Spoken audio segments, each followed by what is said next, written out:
Que Dieu bénisse sa parole. Est-ce qu'on est prêt? Saint-Esprit, Yes, Papa. Yes, the Holy Ghost. Yes, the Holy Ghost is locked up in my earth and blessed. Yes, the Holy Ghost. Jesus, the Holy Ghost. Shagadabayadadu. From this earth and blessed. Ok. J'espère que nous allons tous bien. Moi, ça va par la grâce de Jésus-Christ de Nazareth, celui qui nous a mis au monde. Je veux qu'on puisse ensemble parler des anges. L'Esprit m'a mis à cœur depuis un certain moment un fardeau croissant sur le ministère des anges. J'ai à cœur d'en parler avec une lumière nouvelle. Dis-moi Amen. Amen. Alors, je veux prêcher en ce soir et répondre à vos questions. Amen. Amen. Mais pour cela, je vais demander à mon fils, le prophète Jean-Marc, de me choisir un livre de la Bible parmi les 66 livres. N'importe quel livre de la Bible. Juge. Ok. Nous allons donc étudier le livre de Juge en profondeur. Avance, papa. Et tout mon message sera centré essentiellement sur le livre de Juge. Est-ce que vous croyez que c'est possible? Yes, papa. Déjà, avant de pousser, j'aimerais savoir pourquoi tu as choisi le livre de Juge. C'est ce qui est monté dans ton cœur, d'accord? Papa, je veux confirmer ce qu'il a dit. Voilà, vas-y. Avant même qu'il ne dise juge là, avant qu'il ne lui démontre, Ok. j'avais pensé à ça parce que mes yeux étaient dessus. Tu avais pensé à Juge même. Oui. Parce que tes yeux étaient dessus. Oui. Mais c'est bien, c'est super. Que Dieu bénisse donc votre vie. Amen. Pour ceux qui ne le savent pas, Juge, c'est le 7e livre de la Bible. Et 7, c'est le chiffre de mon alliance. Et aujourd'hui est le 16. Ce qui donne aussi 7. Est-ce qu'on peut avancer? Avance, papa. Alors nous allons. Avancer. Voici ce que la parole de Dieu nous dit. Bon, le livre de Juge est long, mais on va juste lire le premier verset.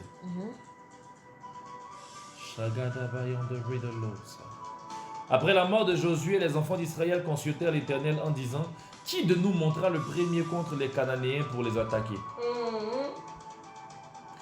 L'Éternel répondit: Judas montera, voici, j'ai livré le pays entre ses mains. Amen. Amen, papa. Ok. Voici le premier verset de Juge. On va aujourd'hui utiliser tout le livre de Juge pour prêcher. Avance, Athée. Amen, amen. Amen. Est-ce que vous avez des questions concernant le ministère des anges? Est-ce qu'au fond de votre cœur, vous avez des questionnements par rapport à ce beau ministère qu'est le ministère des anges? Est-ce qu'il y a des préoccupations, des inquiétudes dans votre cœur que vous aimeriez qu'on puisse étaler, présenter, puis surtout solutionner? Dites-moi un peu. D'accord, mon fils Jean-Marc, vas-y. Alors, moi, je demandais comme ceci. D'accord. Quel est l'impact de la présence des anges dans le ministère prophétique? D'accord.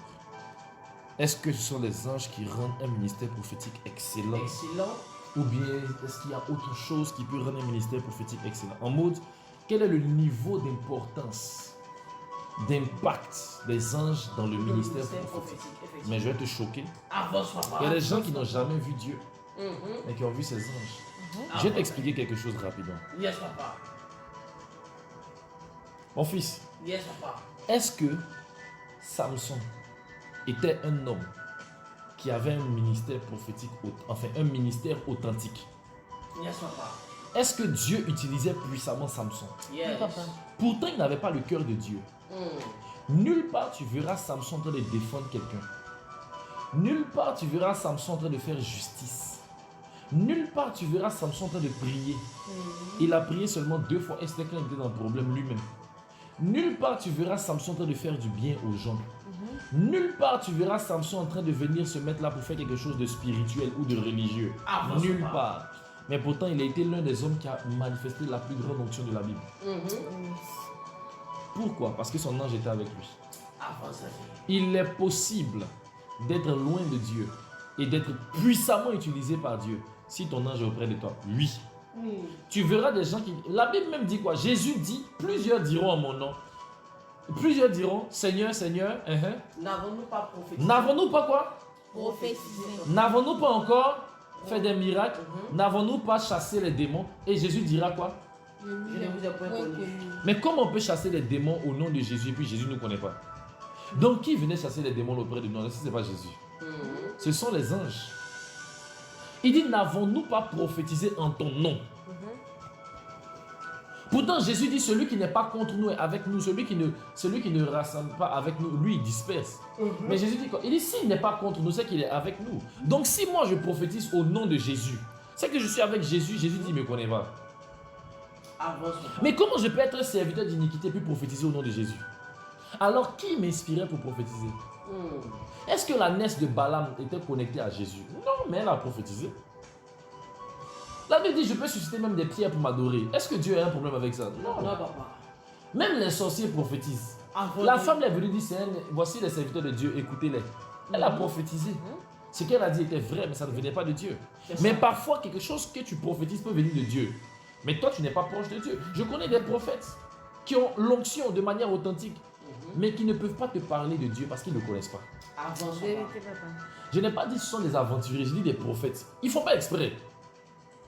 Quand la Bible dit connaissons et cherchons à connaître l'Éternel, c'est important. Parce que tu peux manifester l'onction sans connaître le Dieu qui est derrière l'onction. C'est ça. Pourquoi? Parce que les anges sont là, ils peuvent t'aider, ils peuvent te parler, ils peuvent t'épauler, ils peuvent te... Voilà, t'exaucer. Tu veux connaître le niveau d'importance du ministère des anges? Les hommes font une erreur. Avant ça dit. Parce que les hommes manquent de lumière. Écoutez-moi très bien. Écoutez-moi Très bien. très bien. Si je vous demande de me citer le nom de 3 hommes de Dieu qui sont les plus puissants de toute la Bible, de l'Ancien jusqu'au Nouveau Testament, 3 hommes de Dieu, citez-moi leur nom. Élie, Moïse. Moïse, Samuel. n'importe quel homme de Dieu, si vous voulez, même si vous mettez Jésus dedans même. Joseph. Joseph, d'accord. Citez encore. Samuel, Isaïe. Enoch. Samuel, Esaïe, Enoch, oui. Je vais vous poser une question. Parmi les plus puissants, hein, vous n'avez pas cité les Pierre, les Paul, là, hein, ça m'étonne. Pourtant, c'est quand même les meilleurs. Avant, je te dis l'Ancien Testament. Et de toute la Bible, de l'Ancien jusqu'au Nouveau Testament. Ah, d'accord. Paul, il y a Paul. Il y a Il y Pierre. a Pierre. Merci beaucoup. Il y a même Jésus aussi. Il y a même Jean-Baptiste aussi. Maintenant, je vais vous poser une question. Avant son papa. Parmi tous les noms que vous avez cités, est-ce qu'il y a un seul dont la Bible parle et puis on ne mentionne pas qu'il a eu une expérience avec des anges? À part le Enoch que tu as cité, même s'il n'était pas puissant, parce qu'on ne nous a rien dit sur lui dans sa puissance, dans toute la Bible. On a juste dit, voilà. On dit Enoch, 7e après Adam, a prophétisé. Oh oui, c'est vrai. il a pas- Dans Jude, on dit Enoch, 7e après Adam, a prophétisé sur telle et telle et telle chose. Et Enoch a parlé des anges parce que Enoch marchait avec les anges. Et la Bible même l'a précisé puisqu'il a prophétisé même sur les anges. Il n'y a aucun homme de Dieu, même tu as parlé d'Ésaïe. Mais Ésaïe, dans les 5 premiers chapitres de sa vie, il prophétisait. Mais au 6e chapitre, il a vu 4 anges. Et il y a un des 4 anges qui est venu toucher sa bouche.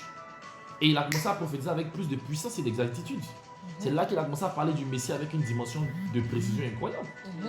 En d'autres termes, on se rend compte que le ministère d'Ésaïe a commencé à prendre une autre tournure, jusqu'à prophétiser sur 60 chapitres encore. Parce qu'il a rencontré les anges.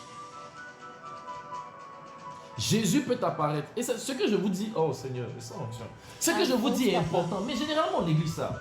Jésus est apparu à Ésaïe, tout ce qu'il lui a fait, il lui a posé 2 questions seulement. Il lui a posé une seule question. Qui enverra qui marchera pour nous? Point. L'ange qui était auprès de lui, c'est l'ange qui est venu faire le travail malgré que Jésus était là. Parce que Jésus peut t'apparaître, il ne va même pas te toucher. Il a envoyé un ange pour ça. L'ange va faire le travail. Et le problème, c'est que plusieurs personnes comptent sur Jésus pendant que Jésus a déjà envoyé un ange qui doit faire le travail pour lui. Avant son papa. Si tu n'es pas capable d'honorer les anges de Dieu, tu déshonores Dieu. Si tu n'es pas capable d'aimer, d'apprécier, de parler avec les anges de Dieu, tu déshonores Dieu. Jésus dit, quand j'étais nu, tu ne m'as pas donné un vêtement. On demande, mais quand est-ce qu'on t'a vu être nu et puis on ne t'a pas donné un vêtement? Il dit, quand tu as vu un chrétien être nu, que tu ne lui as pas donné un vêtement, c'est à moi que tu refusais un vêtement. À combien plus forte raison, un ange qui vient du ciel et qui marche auprès de toi que tu négliges, c'est qui tu négliges? Mais c'est le Dieu qui l'a envoyé que tu négliges. Il dit, celui qui vous reçoit. Me reçoit parce que c'est moi qui vous ai envoyé. Yes. Et celui qui me reçoit celui qui m'a envoyé. C'est un principe qui est vivant. C'est pas un principe qui est statique. Ça veut dire que celui qui reçoit un ange reçoit celui qui a envoyé l'ange. Effectivement, papa. Ou bien, remarquez, Jésus-Christ est tout puissant, oui ou non? C'est ça. Mais pourquoi il prie pour cet aveugle et puis il dit va te laver au réservoir de Siloé? Siloé qui signifie ange. Parce que envoyé. Wow. Pourquoi Jésus lui demande d'aller se laver dans ce réservoir précisément? Parce qu'il y avait l'ange.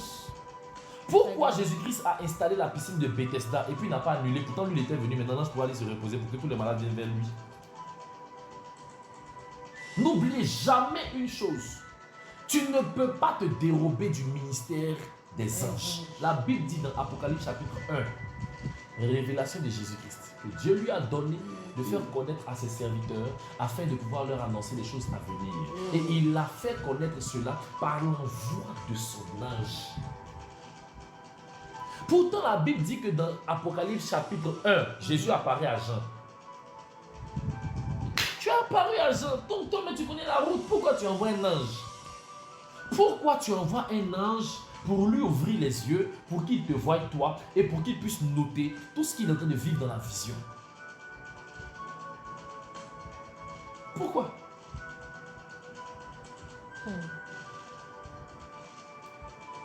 Monte ici et je te ferai voir. Qui a dit monte ici là? Vous ne savez pas que plusieurs ratent les montées parce qu'ils n'ont pas la collaboration avec leurs anges. Vous ne connaissez pas l'importance d'avoir une intimité avec son ange. Je vous le dis, je vous le répète. Le mot intimité ne doit pas vous effrayer. Tu as des amis intimes. Donc pourquoi tu n'auras pas des anges intimes? C'est stupide. C'est stupide. Oui, je vous traite de stupide, c'est pas grave. Allez vous fâcher. Tous ceux qui disent qu'on ne doit pas avoir une intimité avec son ange, vous n'êtes pas intelligent.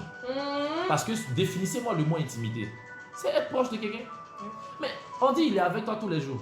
Et puis tu n'es pas proche de lui. Mais tu es proche de lui-même déjà par votre position. Et puis tu ne lui adresses pas la parole, tu causes pas lui, c'est pourquoi? Non, il n'y a pas causé rien de lui et moi. Ça va dans ta tête.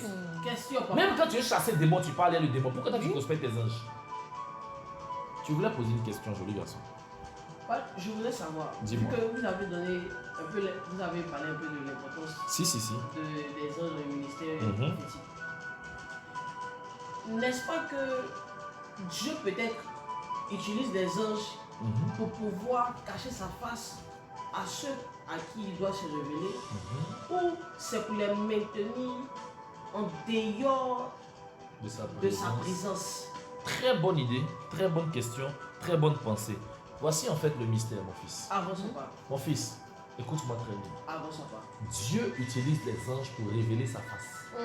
La Bible déclare que lorsque la reine de Séba voulait venir vers Salomon, elle est venue et elle a été croisée en chemin par les serviteurs de Salomon. Elle a dit, mais attends, pourquoi il envoie des princes pour me chercher? On dit, non, ce n'est pas les princes, ce sont les serviteurs.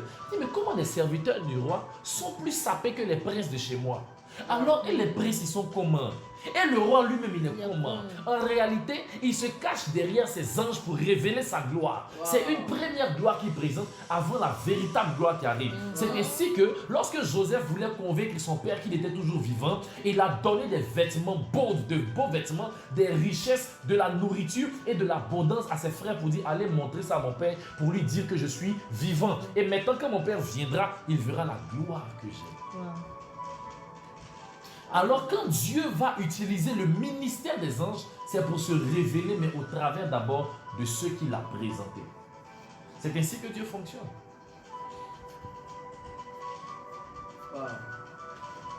La Bible même dit quoi dans Jean chapitre 1? Personne n'a jamais vu Dieu. Mais le Fils de Dieu, qui sort du sein du Père, est celui qui nous l'a fait connaître. Ça veut dire que lorsque Dieu envoie un ange, il vient pour te faire connaître le Père. Alors dans la logique, plus tu es proche de ton ange, plus tu seras proche de ton Dieu. Parce que cet ange-là, lui, dans son être, dans sa fonction première, son travail n'est pas de te rendre proche de lui. Plus tu te rapproches de lui en disant bonjour, on dit quoi, ça va bien? Il va dire oui, parle à ton Dieu. Oui, voici ce que Jésus-Christ veut pour toi. Il va te donner les messages de la part de Dieu parce qu'il est un messager. Il est un messager. Je te pose une question, mon fils. Yes, papa. Avant, on a tous eu des téléphones avec les touches, là, les téléphones, comme on appelle en Côte d'Ivoire ici, les Jomolo. On a tous eu des Jomolo, n'est-ce pas? Yes, papa. Les petits téléphones avec les touches où on mettait les SIM, etc. Effectivement. Pourquoi tu mettais ce téléphone-là toujours à côté de toi? Pourquoi tu le maintenais toujours auprès de toi, dans ta poche, dans ton sac, quand tu sors, il est avec toi? Pourquoi? Parce qu'il est portable. Parce qu'il est portable. Pourquoi? Pourquoi tu avais besoin d'être auprès de ton téléphone tout le temps? C'est parce que tu avais besoin de ça. Mais tu avais besoin de ça pourquoi? Communiquer. Merci beaucoup. Donc, quand le téléphone est toujours proche de toi, c'est parce que le téléphone est important ou c'est parce que la communication que tu obtiens dans le téléphone est importante? C'est La communication. En d'autres termes, quand tu achètes le téléphone portable, c'est parce que tu as besoin de communiquer. Alors quand Dieu t'envoie un ange, c'est parce qu'il veut communiquer avec toi. Alors autant que tu as besoin de ton téléphone et que tu n'adores pas ton téléphone, mais tu adores ce que tu fais avec ton téléphone. Parce que personne ne se cache pour aller latter son téléphone. Personne ne vient embrasser son téléphone. Je n'ai pas encore vu un maire venir consacrer le mariage d'un homme avec son téléphone ou d'une femme avec son ordinateur. J'ai vu des gens avoir la valeur, avoir mis de la valeur dans leur téléphone à cause des données de leur téléphone, à cause de ce que contenait leur téléphone ou à cause de l'utilité de leur téléphone. En tout cas, le téléphone portable devenait un outil, il devenait un moyen, il devenait un outil important, il devenait un moyen de communication. Alors on valorise le téléphone, non pas à cause du téléphone, mais à cause des options du téléphone. Quand tu as un ange, tu dois valoriser cet ange, non pas à cause de sa personne, mais à cause de ses options. Avance, papa. Est-ce qu'on se comprend? Yes, papa. La Bible dit révélation. Oh, révélation de Jésus-Christ. Que Dieu lui donne pour envoyer à ses serviteurs. Mais Dieu, Jésus-Christ lui-même dit, je dois passer par mon ange pour donner cette révélation. Tu es sûr qu'il n'y a pas de révélation que Dieu veut t'accorder? Si, papa. Mais c'est parce qu'il n'y a pas d'ange qui vient. Si tes anges étaient opérationnels et fonctionnels, tu allais toujours être au parfum des dernières révélations du ciel. L'apôtre Pierre était couché chez lui. La Bible dit qu'il était en train de prier, il avait faim. Un ange apparaît à Corneille. L'ange va chercher client pour lui envoyer. Wow. C'est arrivé à un niveau où 3000 personnes sont attirées par le bruit qu'il y a à la chambre haute. Mon fils, selon toi, ce bruit-là, c'était dû à quoi? C'était les anges de Dieu qui avaient fait ce bruit pour attirer les gens. C'est ça, papa. Le réveil spirituel a explosé à cause d'une chose. À cause de la présence des anges. Pose-toi la question, mon fils. Nous sommes des hommes intelligents, non? C'est ça, papa. On peut s'interroger, non? Effectivement. Un temps soit peu, on peut se poser de bonnes questions. Yes, papa. D'accord. Jésus a fait 30 ans. On ne le connaissait pas. À part sa famille. Et puis quelques personnes. Parce que les anges étaient venus se révéler à eux. Mais lorsque Jean-Baptiste le présente, sa renommée ne se répand pas encore. Mais quand il commence à faire des miracles, sa renommée se répand. Qu'est-ce qui fait que sa renommée se répand? Les miracles qui ont été causés par les anges. Parce que Jésus a dit dans Jean 1, vous verrez désormais le ciel ouvert et les anges de Dieu monter et descendre. Dès qu'il a fini de dire cette phrase, mon fils, Jean chapitre 2, on dit qu'il a fait son premier miracle. Et on dit, ses disciples ont vu sa gloire. Ça veut dire que la gloire de Jésus-Christ était cachée dans le ministère de ses anges. La preuve, quand il a dit, je te vois sous le figuier, quand il a dit, tu as un cœur qui est bon, la Bible dit que l'homme qui était auprès de lui, Nathanaël, a dit, tu es vraiment le Christ, le Fils de Dieu. Il dit donc, comme je t'ai dit que je t'ai vu, tu crois. Mais tu vas voir des choses plus grandes que celle-ci. Parce que tu verras les anges de Dieu monter et descendre dans la vie. Cabane, papa. En d'autres termes, ce qui révèle la gloire de Jésus, ce qui atteste de l'identité de Jésus-Christ, c'est les anges qui sont auprès de lui et qui travaillent auprès et autour de lui. Tant qu'il y a des anges qui travaillent autour de toi, les hommes verront ta gloire. Avance, papa. Tu ne peux pas dire, ma fille, c'est simple, tu ne peux pas dire que tu es fils de Dieu. La Bible dit quoi? Deux choses. Tant que l'héritier est un enfant, il n'est pas différent de qui? De l'esclave. Deuxième chose, les anges ont été envoyés pour exercer un ministère en faveur de qui? Ceux qui doivent hériter du salut. Donc des héritiers du salut. En d'autres termes, les anges sont là pour notre héritage. Mais tu peux être l'héritier et puis tant que tu es un enfant, tu n'es pas différent de l'esclave. On ne sert pas un esclave. Vérité. Quand Paul dit celui qui est un héritier mais qui est un enfant n'est pas différent de l'esclave, Paul est en train de dire que quand tu deviens fils, on te sert. On ne sert pas un esclave c'est lui qui sert. C'est ça, papa. Un héritier est servi, mais un esclave sert. Voici la phrase. Tant que l'héritier demeure un enfant, il ne diffère en rien de l'esclave. C'est la parabole des fils prodigues. Pourquoi je dis des fils prodigues et non pas du fils prodigue?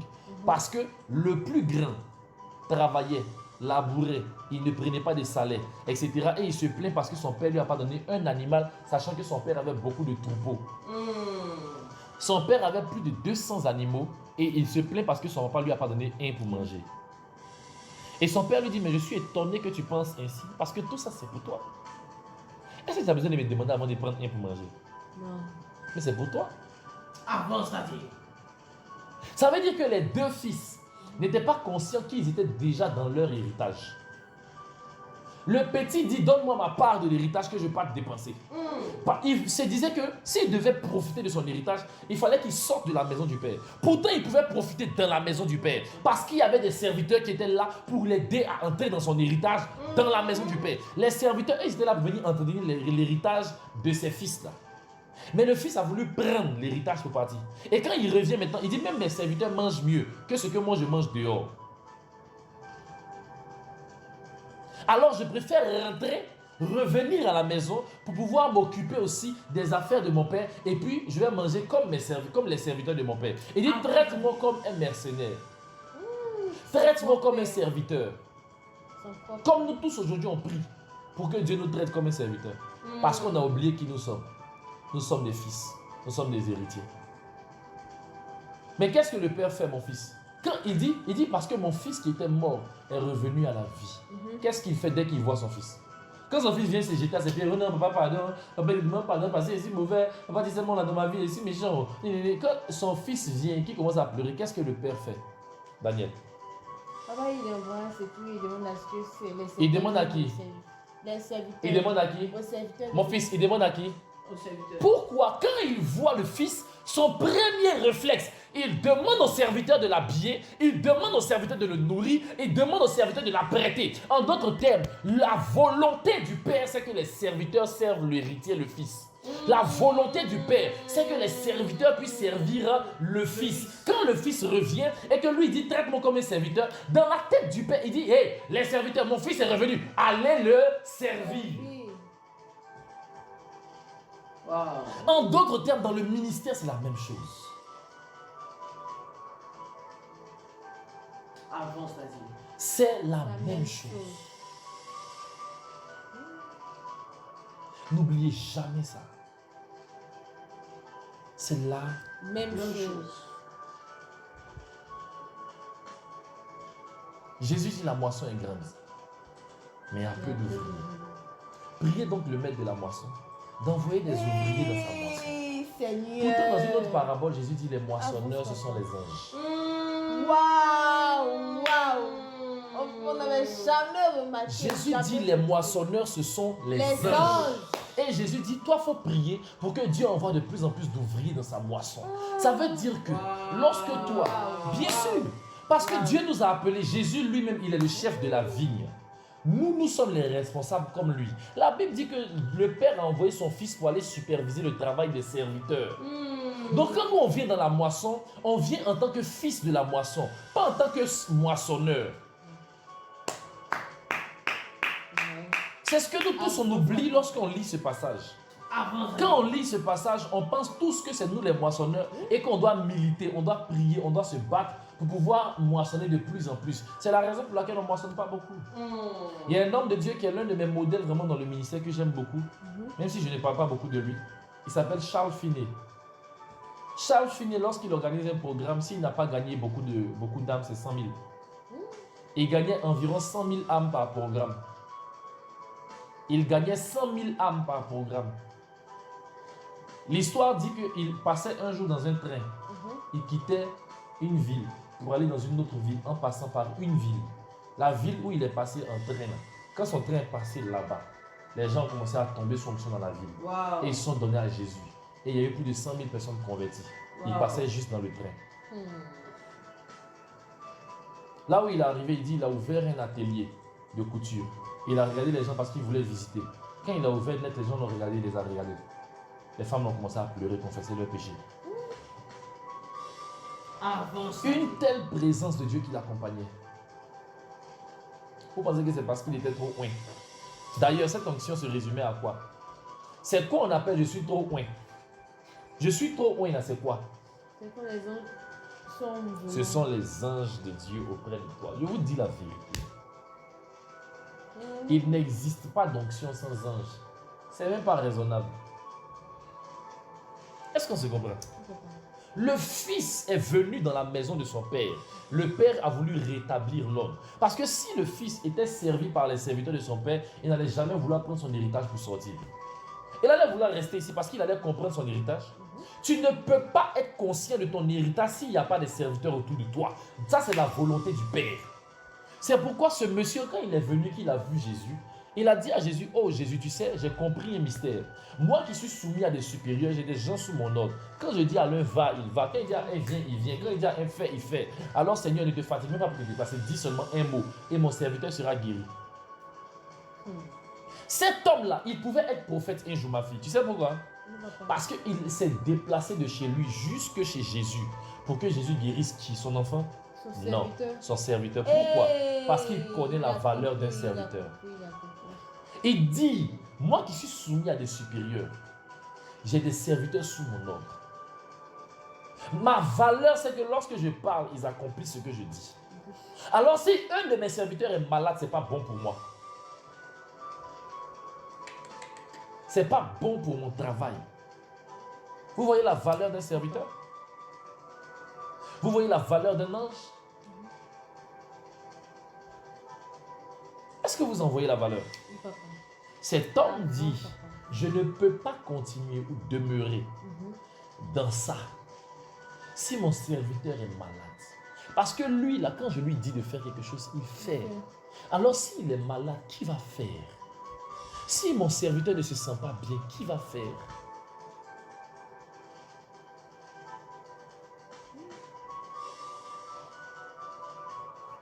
Je ne sais pas si vous comprenez. Et toi, tu pries, toi, tu jeûnes, toi, tu cherches Dieu, toi, tu parles avec le Seigneur parce que tu veux des réponses, parce que tu veux que Dieu t'éclaircisse, parce que tu veux que Dieu t'explique beaucoup de choses. Tu as besoin de cela au fond de toi. Seigneur, tu cries à Dieu, mais il n'y a pas de quelqu'un qui va faire. Donc, même quand tu dis, tu vas dire à qui et puis qui va faire même pour toi? Quand tu dis à partir de maintenant, j'ordonne, qui fait? Aïe, aïe, aïe. Jésus dit, si quelqu'un dit à cette montagne, ôte-toi de là et jette-toi dans la mer, et s'il ne doute pas dans son cœur et qu'il croit que ce qu'il dit arrive, cela s'accomplira. Jésus a dit ça, non? Et c'est vrai, non? Oui, vas-y.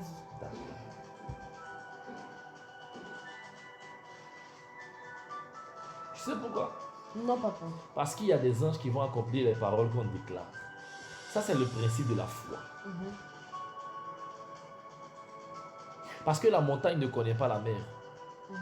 Donc, ôte-toi de là et jette-toi dans la mer. Le ôte-toi de là. Est-ce que la montagne comprend le français que tu as parlé là? Non, papa. Il y a quelqu'un qui sait ce que tu es en train de dire et qui peut aller faire ce que tu es en train de dire. Yes. Si tu n'es pas capable de marcher avec des anges, ton ministère ne pourra pas dépasser un certain niveau. Jésus marchait avec un ange. Montre-moi un seul passage où Jésus manquait d'argent. Montre-moi un seul passage où Jésus manquait de quelque chose. La femme touche son habit, il n'est même pas au courant. Elle est guérie. Pourquoi? Les anges. Les anges. Sinon, comment toi tu expliques que quand on touche Paul avec un tissu, partout où on applique ce tissu-là, la personne est guérie? C'est parce qu'il y a un ange qui suit ce tissu-là.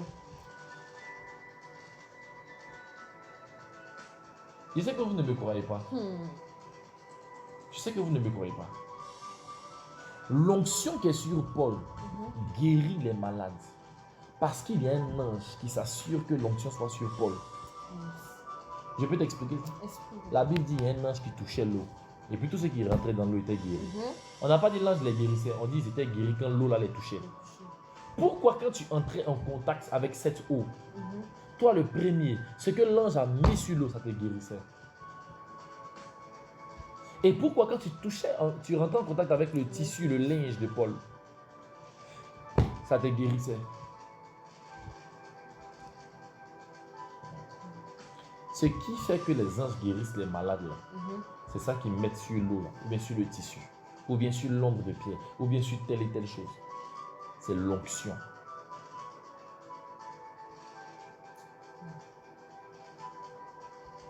Papa, je pose une question. Vas-y, pose-moi la question. Est-ce que, par exemple, Pierre ou bien Paul Mais donc, il a eu à faire quelque chose pour que les anges atteignent cette manifestation-là. Parce que plusieurs d'autres nous ont dit qu'on a des anges, mais on ne voit pas les résultats, en fait, les mêmes résultats que ceux des gens de la Bible.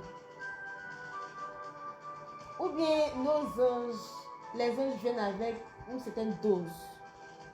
Je t'explique. Il y a 2 dimensions qui permettent à un homme de manifester la grâce du ministère angélique. La première dimension, c'est la grâce. N'oublie jamais ça. La grâce, c'est lorsque tu hérites de quelque chose de quelqu'un. La deuxième dimension, c'est la foi. Est-ce que tu sais que plus tu crois en ton ange, plus ton ange va se manifester? J'ai écouté récemment un audio, une note vocale, sinon un enseignement, je ne sais plus, où un homme de Dieu est en train de parler de William Marion Branham. On dit que William Branham pouvait s'arrêter en plein programme. Quand il arrive, qu'il prend le micro, il finit de prêcher et puis il s'arrête. Il peut taper 30 minutes, il ne parle pas. Il est arrêté ou bien il est assis. Et quand on lui demande il y a quoi, il dit excusez-moi, j'attends mon ange. Et un coup il se lève, il dit ok, il est venu, maman, levez-vous. Vous vous appelez tant. Voici telle chose, voilà ce que Dieu me dit sur vous. Et il prophétisait avec des précisions hallucinantes. Il prophétisait comme c'est pas possible, mais il ne faisait rien tant que son ange n'était pas là. Pourtant Dieu était là. Dieu t'a pas dit qu'il va faire. Dieu t'a pas dit qu'il va faire. Montrez-moi un verset où Dieu dit qu'il va te faire prophétiser. Tout à l'heure, j'étais assis et l'Esprit de Dieu m'a dit, mon fils, tu ne crois pas encore assez en cette vérité. Et il est en train de me dire, il faut que tu approfondisses cette vérité dans ton cœur. Parce que j'ai grandi avec une éducation, c'est Dieu. Maintenant, Dieu me dit que non. Je te pose une question, ma fille. Est-ce que Dieu agit en dehors de ses principes? Non. Dieu, est-ce que Dieu agit en dehors de ses principes? Jamais. C'est lui qui établit ses principes, non? Voilà. Voici un principe. Il dit, il va demander à ses anges de faire ça pour toi. En d'autres termes, tu peux être chrétien, super chrétien. Ta nature est transformée en Jésus-Christ. La présence de Dieu déborde en toi. Vous savez, la présence de Dieu, Dieu est partout, non? Mais c'est quand il te promène, tu sens sa présence. Non. Parce que la présence de Dieu, on ne la sent pas de prime abord. Dans le monde physique, on ne sent pas la présence de Dieu. On ne sent pas la présence de Dieu de prime abord. Vous savez, il est présent partout, non? Il n'y a pas quelque chose de spécial que tu ressens pour savoir qu'il est présent. Si tu es en train de prier, méditer, fais tout ce que tu veux et que tu sens des frissons, tu sens un feu, tu sens une gloire qui t'environne, tu sens quelque chose, c'est un ange. Il porte la présence de Dieu en lui. Parce que la présence de Dieu qui est au ciel, elle, on peut la sentir. Alors quand un ange quitte le ciel, vient sur la terre ici, là, tu sens sa présence, tu sens la présence de Dieu en lui. Si Jésus lui-même t'apparaît, qu'il descend, si le Saint-Esprit décide de te faire ressentir sa présence, il peut le faire sans qu'il y ait besoin d'un ange. Il est tout puissant. Mais à 80% du temps, c'est lui-même, c'est un ange qui vient. Il envoie les anges pour ça. J'ai été choqué d'apprendre un homme de Dieu qui disait que Dieu lui a dit, à partir de maintenant, je vais changer ton ministère. Il dit, Dieu lui a dit, à partir de maintenant, je vais changer ton ministère. Et à chaque fois que tu prendras le micro, si j'ai bonne mémoire, c'est qui c'est? Je rappelle-moi cet homme de Dieu, c'est qui? Bref, je vais me rappeler de lui. Il s'appelle Joshua Selman. Il dit, Dieu lui dit, à partir de maintenant, je change ton ministère parce que je vais t'envoyer un ange qu'on appelle l'ange de la présence de Dieu. Oui, parce que les gens ne savent pas qu'il y a des anges qui sont des anges de la présence de Dieu. Je peux te choquer. Choque-moi. Si Jean m'a dit d'avancer, j'avance. Avance, papa. Est-ce que vous connaissez les anges de la présence de Dieu? Est-ce que vous savez que dans la Bible, on parle de 2 anges qui, lorsqu'ils sont présents, il y a la présence de Dieu qui descend un coup? Papa, les colonnes de feu. Même pas. Les chérubins. Même, oui, merci beaucoup. Les chérubins qui étaient où? Sur l'arche de l'alliance. Tant qu'il y avait l'arche de l'alliance, on disait quoi? Dieu était là. Pourquoi? Parce que les anges de la présence de Dieu étaient là. Pourquoi quand les séraphins apparaissent à... Comment il s'appelle ce monsieur, joli garçon là? Ésaïe, dans Ésaïe chapitre 6. La Bible déclare que quand les séraphins lui apparaissent, la gloire de Dieu remplit le temple. C'est eux qui parlaient que la gloire descendait. Jésus était là, la gloire n'est pas descendue. C'est eux qui parlaient que la gloire est descendue. Pourquoi? Parce que quand Jésus-Christ veut manifester sa gloire, il manifeste sa gloire, mais au travers de ses anges pour la plupart du temps. C'est un principe divin. De la même manière qu'il t'a créé, toi, et puis tu utilises, et puis ça te plaît là. C'est comme ça qu'il a créé les anges. Il ne va pas venir les laisser. Il les a créés pour un but, c'est un roi. C'est pourquoi, écoutez-moi très bien. Sois proche de Dieu dans votre intimité, pas dans le ministère. Dans le ministère, on n'est pas proche de Dieu. Non, tu peux être proche de Dieu dans le ministère. C'est faux. Comprenez ce que je suis en train de vous dire. Avance, papa. Quand tu arrives dans le domaine du ministère, Dieu n'est pas ton pote, il n'est pas ton gars, il n'est pas ton mari. Quand tu arrives dans le domaine du ministère, il est ton Seigneur. Jésus dit, plusieurs me diront quoi? Seigneur, Seigneur, Seigneur. Il n'a pas dit papa, papa, il dit Seigneur, Seigneur. N'avons-nous pas prophétisé, fait des miracles, chassé des démons? Yeah. Les trois choses, ça c'est ministère. Dans le ministère, c'est Seigneur, Seigneur. Il a donné les talents. Le monsieur l'a appelé comment? Il dit Seigneur, j'ai eu peur de toi. Toutes les paraboles où Jésus parlait du serviteur et du maître, ou bien il parlait du ministère, il ne parlait pas en tant que papa. Il ne parlait pas en tant que papa. Il parlait en tant que maître, en tant que Seigneur, en tant que roi. Et là, si vous avez remarqué, il ne badinait pas, il ne jouait pas. Le gars était mal habillé, ils l'ont chassé des noces. Il ne jouait pas. Il a envoyé des gens pour aller frapper tous ses invités qui ne sont pas venus. Il ne jouait pas. Même quand il lit Apocalypse, il ne se présente pas comme étant le papa Noël. Il se présente comme étant le roi des rois, le Seigneur des seigneurs, impitoyable. Dans Apocalypse, vous ne voyez pas comment Jésus est méchant. Et il vient retirer ton chandelier de sa place. Pourquoi? Il parlait à l'église. Il ne parlait pas aux enfants de Dieu. Avance, allez. Parce que ce que vous oubliez, c'est que lorsqu'on parle du cadre de l'église, on ne parle pas du cadre du royaume. Le royaume, c'est pour les enfants de Dieu, les fils, les princes du roi. Foy, je suis d'accord. Mais l'église, c'est pour les missionnaires, c'est pour les mandatés par Dieu, c'est pour les oins, c'est pour les serviteurs de Dieu. Yeah.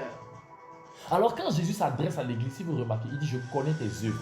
Depuis quand un père parle à ses fils en fonction de ses œuvres. Ouais. Parce que là c'est dans le ministère, c'est pas dans la famille. C'est ça, papa. Ils ne sont pas dans le cadre familial, ils sont dans le ministère. Je vais retirer ton chandelier. Chandelier, c'est dans le temple.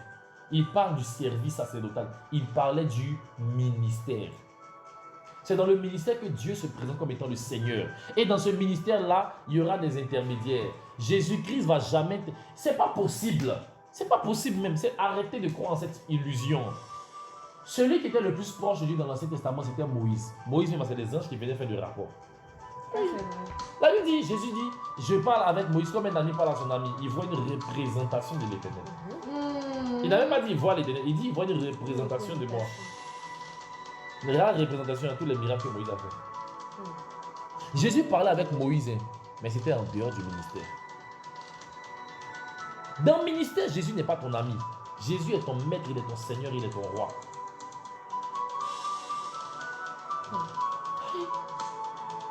Il est agneau, il est berger, parce que c'est notre papa. Mais quand on arrive dans le ministère, il devient le lion de Judas. Avance, papa. Ah bon? N'oubliez pas. Hein? N'oubliez jamais ce que je suis en train de vous donner comme instruction.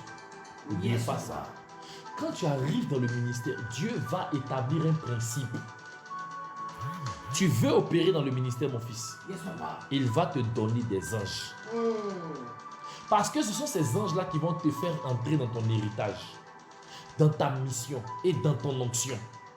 Tu ne peux pas réaliser quelque chose avec Dieu s'il n'y a pas ange au milieu. C'est faux. Dieu n'est pas ton serviteur. Dieu n'est pas ton esclave. C'est vrai qu'il a dit, il s'est fait serviteur de tous, oui. Il n'est pas notre serviteur même dans le ministère même. C'est pas Jésus qui va venir guérir les malades encore. Ah, vous aussi. Ça peut arriver qu'il le fasse. Il peut t'apparaître, il va te toucher, tu es guéri. Il le fait souvent. Mais il ne le fait pas tout le temps. Avance, papa. C'est très rare que Jésus lui-même se déplace pour venir guérir quelqu'un. Tu sais pourquoi? Parce que quand un ange te guérit, là, qui t'a guéri? Mais c'est Jésus, et c'est l'ange à lui les guérit. Toi, tu penses qu'il peut créer quelque chose. Oui. Mais c'est Dieu qui a donné le pouvoir de guérison. Ton don de guérison, c'est pas Dieu qui fait.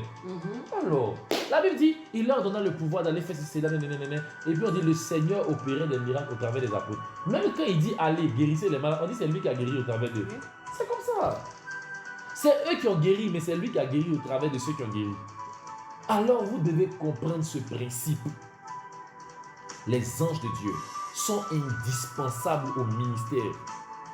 Indispensables. Et je vais même te choquer. Tu veux opérer dans les visions, mon fils. Tu veux opérer dans le surnaturel. Tu veux opérer dans la voyance. Ce n'est pas ton intimité avec Dieu qui va te rendre super voyant. C'est faux même, c'est faux. C'est faux. David était très intime à Dieu, non? Ou bien il n'était pas intime? Abraham était intime à Dieu. Isaac était intime. Jacob était intime. Joseph était intime. Daniel était intime. Toutes ces personnes étaient intimes. Mais Samuel voyait que eux tous. Moïse voyait que eux tous. C'était des super voyants. Ou bien Élie était intime à Dieu, mais Élisée voyait que lui. Tu voulais me poser une question? Moi, je voulais savoir. Dis-moi un peu. La rose de travail, c'est belle fois. On sait maintenant que les anges sont très... Ils sont indispensables. Indispensables même. Le ministère prophétique. Exactement. Mais pour ceux qui ne sont pas conscients de la présence ou de la connaissance même de leur ange, doivent-ils demander à Dieu de leur montrer leur ange, ou c'est Dieu lui-même qui décide de pouvoir les envoyer un ange un de ces jours où il choisira, ou il y a des actions prophétiques qui doivent poser pour pouvoir appeler en réalité leur ange? Bonne question.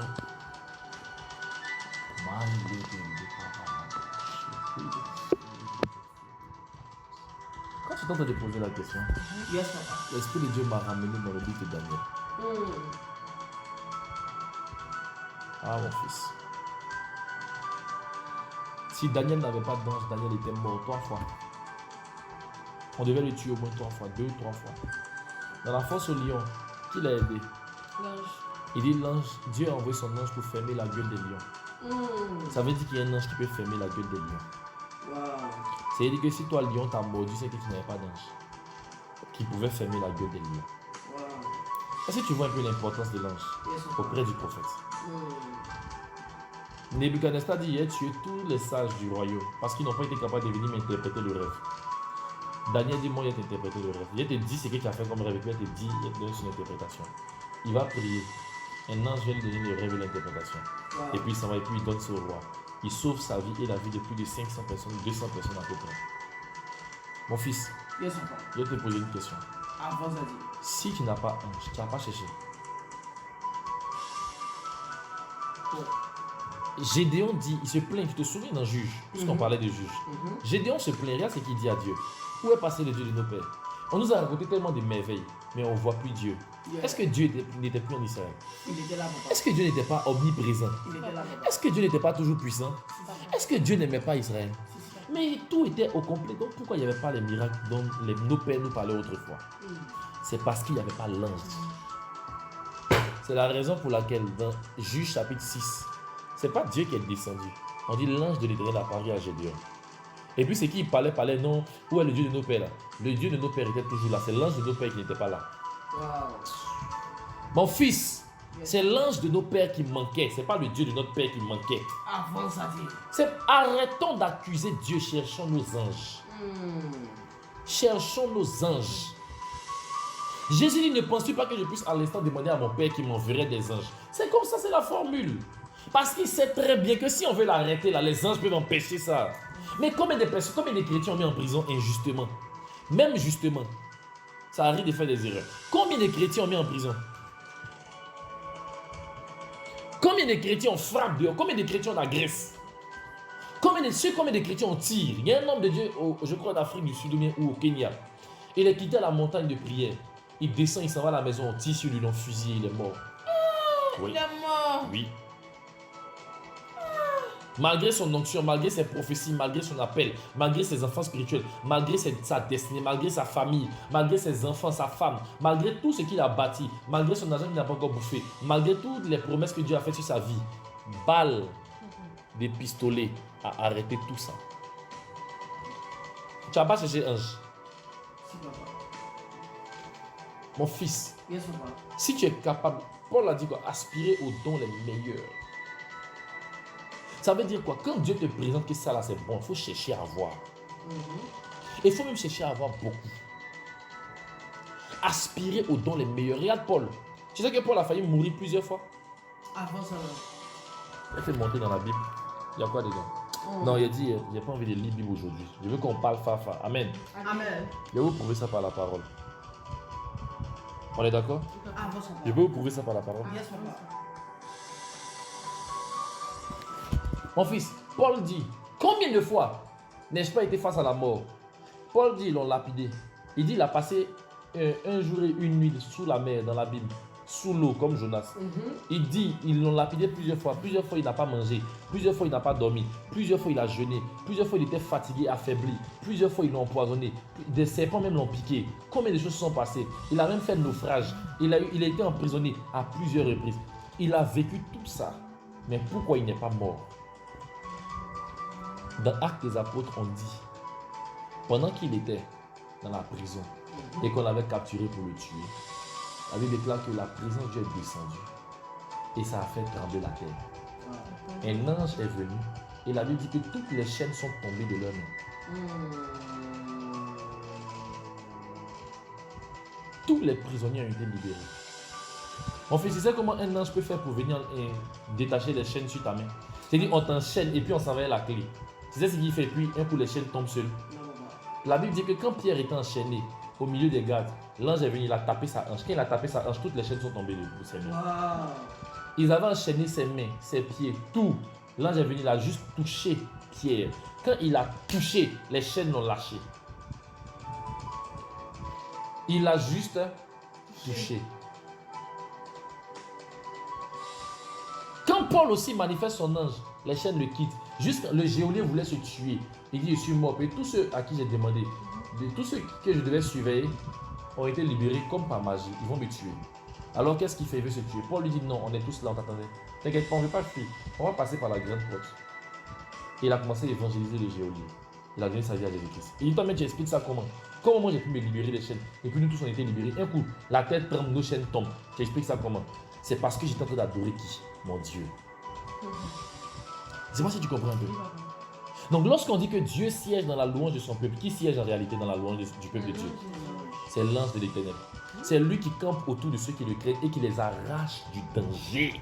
Maintenant, si toi tu as danger puis on t'arrache, parce qu'il n'y a pas ange. Moi on m'a agressé 2 fois, les gens sont tombés sur nous. La première fois on était à Beaunois. Ils sont quittés là, ils ne nous ont pas pris 5 francs.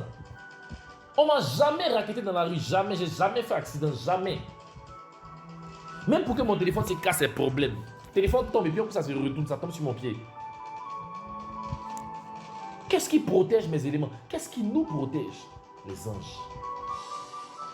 Les anges.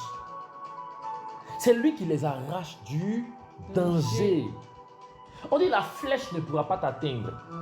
Alors qu'est-ce que tu peux faire maintenant pour entrer en contact avec ton ange? Il faut demander à Dieu. Ou bien, Jésus a dit, ne pense pas que je puisse à l'instant demander à mon Père qui m'enverrait plus de 12 légions d'anges. Ça veut dire que la quantité d'anges disponible pour nous est illimitée. Quand tu lis ta Bible, mon fils, tu remarques que la plupart des hommes dans la Bible n'ont pas été efficaces. Ils ont échoué. Ils ont manqué le but de leur vie parce qu'il manquait un ange. Parce qu'il manquait un ange. Parce qu'il manquait quoi? Un ange. Je vous donne un exemple simple. Imaginez-vous si Dieu avait révélé à Samson ce que les gars avaient comploté contre lui par Dalila. Est-ce qu'il allait perdre son onction? Il manquait un ange de la révélation. Parce que les anges révélaient aux autres. Ils ont révélé à Samuel. Ils ont révélé à Moïse. Ils ont révélé à qui encore? À Élisée. Élisée, l'ange lui a dit, le roi arrive pour te faire décapiter. Dès que le roi ouvert la porte net, il dit, ainsi parle l'Éternel, demain il y aura la nourriture en abondance dans le pays. Mon fils, dis-moi amen. Amen, papa. Ça veut dire que si un ange de révélation était auprès de Samson, Samson n'allait pas mourir comme il est mort. Je ne sais pas si vous comprenez un peu. Je vois, papa. L'ange allait lui montrer, même en songe ou bien en vision, qui était Dalila et ce que les gars ont complété contre lui. De la même manière qu'Élisée, à cause de son ange, parce que Élisée, avant les anges, ne faisait pas ce qu'il a fait là. C'est quand il a dit mon père, Charles distrayait sa cavalerie. C'est là qu'il était capable d'être emmené dans la chambre des rois. Parce que son père spirituel, Élie aussi, l'ange de l'Éternel l'envoyait dans la chambre des rois. La Bible dit il y avait un homme de Dieu qu'on appelle Élie qui est parti rencontrer les serviteurs du roi pour lui dire, si votre père, votre roi, il ne va pas descendre de son lit parce qu'il est parti comploter. Il est parti consulter les dieux de Baal, Zébub, etc., les dieux des étrangers. À cause du fait qu'il est parti consulter les dieux étrangers, il ne va pas descendre de son lit vivant. Quand il part faire le rapport au roi, le roi dit, il était comment? On dit, il avait porté un manteau, on dit c'est Élie. La Bible dit, Élie, le roi a dit, descends. Ici, je suis un homme de Dieu, que le feu descend et te consume. L'ange était auprès de lui, le feu est descendu. Deuxième fois, Élie, le roi a dit, descends. Le feu est descendu.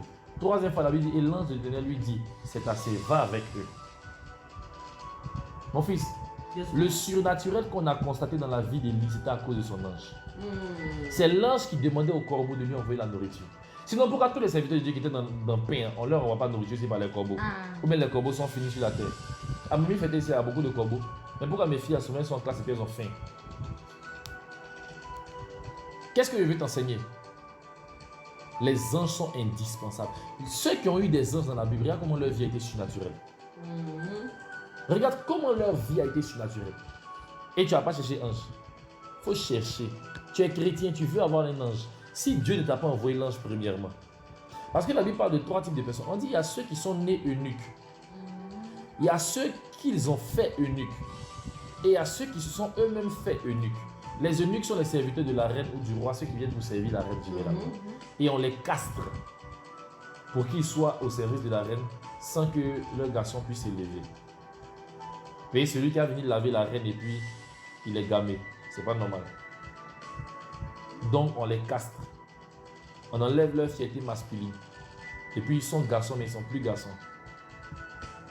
Ils s'occupent de la reine et eux ils ne peuvent plus avoir enfant, ils ne peuvent plus chercher femme. Leur envie d'avoir femme à sa quitte parce qu'ils doivent prendre soin de la reine. Ils ne doivent pas avoir de famille. Tout leur travail c'est ça. C'est vrai si vous voyez un peu. Écoutez-moi très bien. Maintenant, c'est un peu en rapport et en parallèle avec le ministère. Parce que pour le ministère aussi, c'est la même chose. Il y a des gens, par exemple, Dieu t'envoie un ange. Depuis que tu es petit, c'est automatique.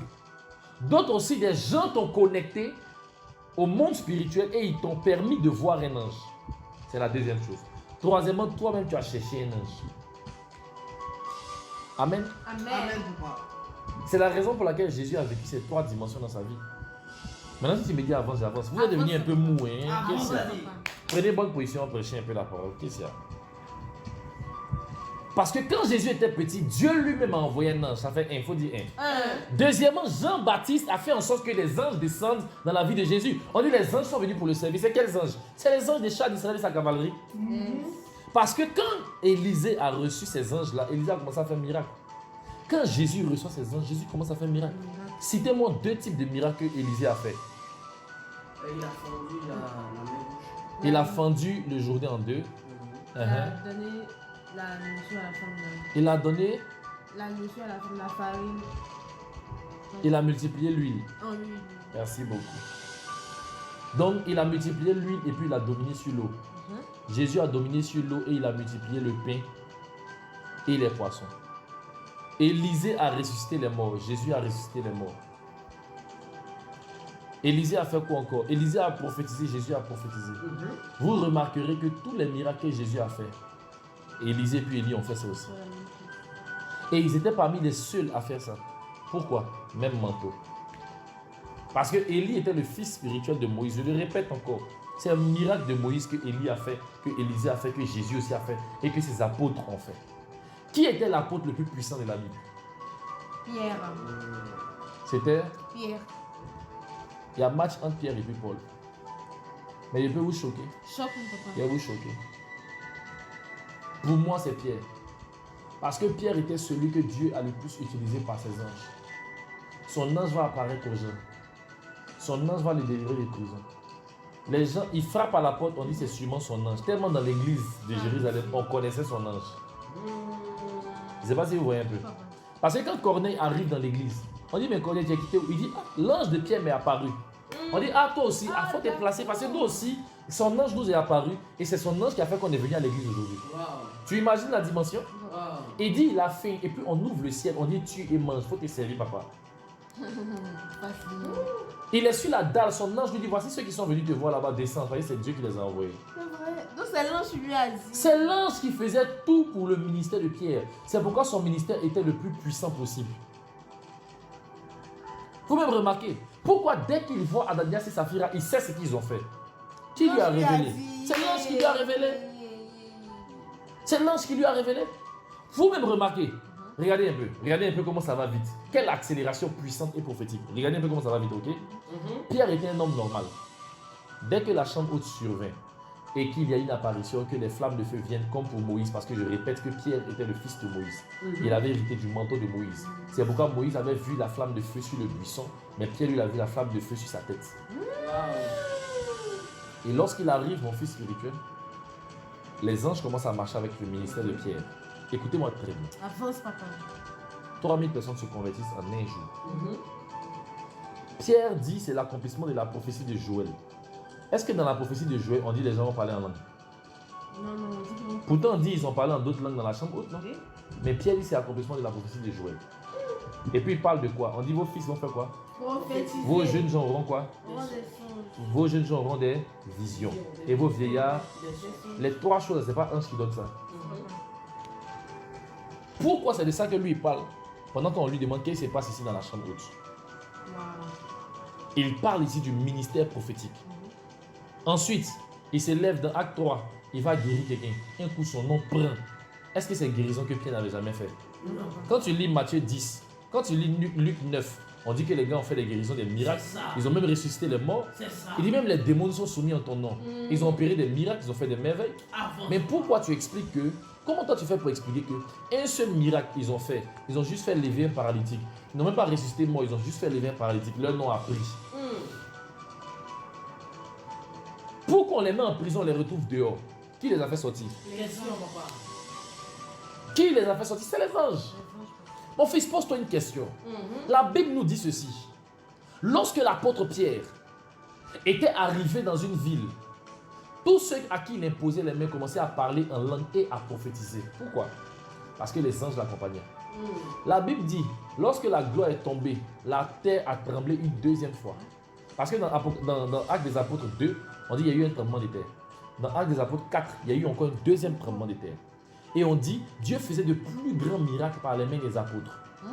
Et on dit bizarrement, il n'y avait plus d'indigents ou de pauvres dans l'église. Parce que les gens partaient vendre tout leur bien pour envoyer l'argent là dans l'église. Qui les a poussés à faire ça si ce n'est pas l'ange de la prospérité?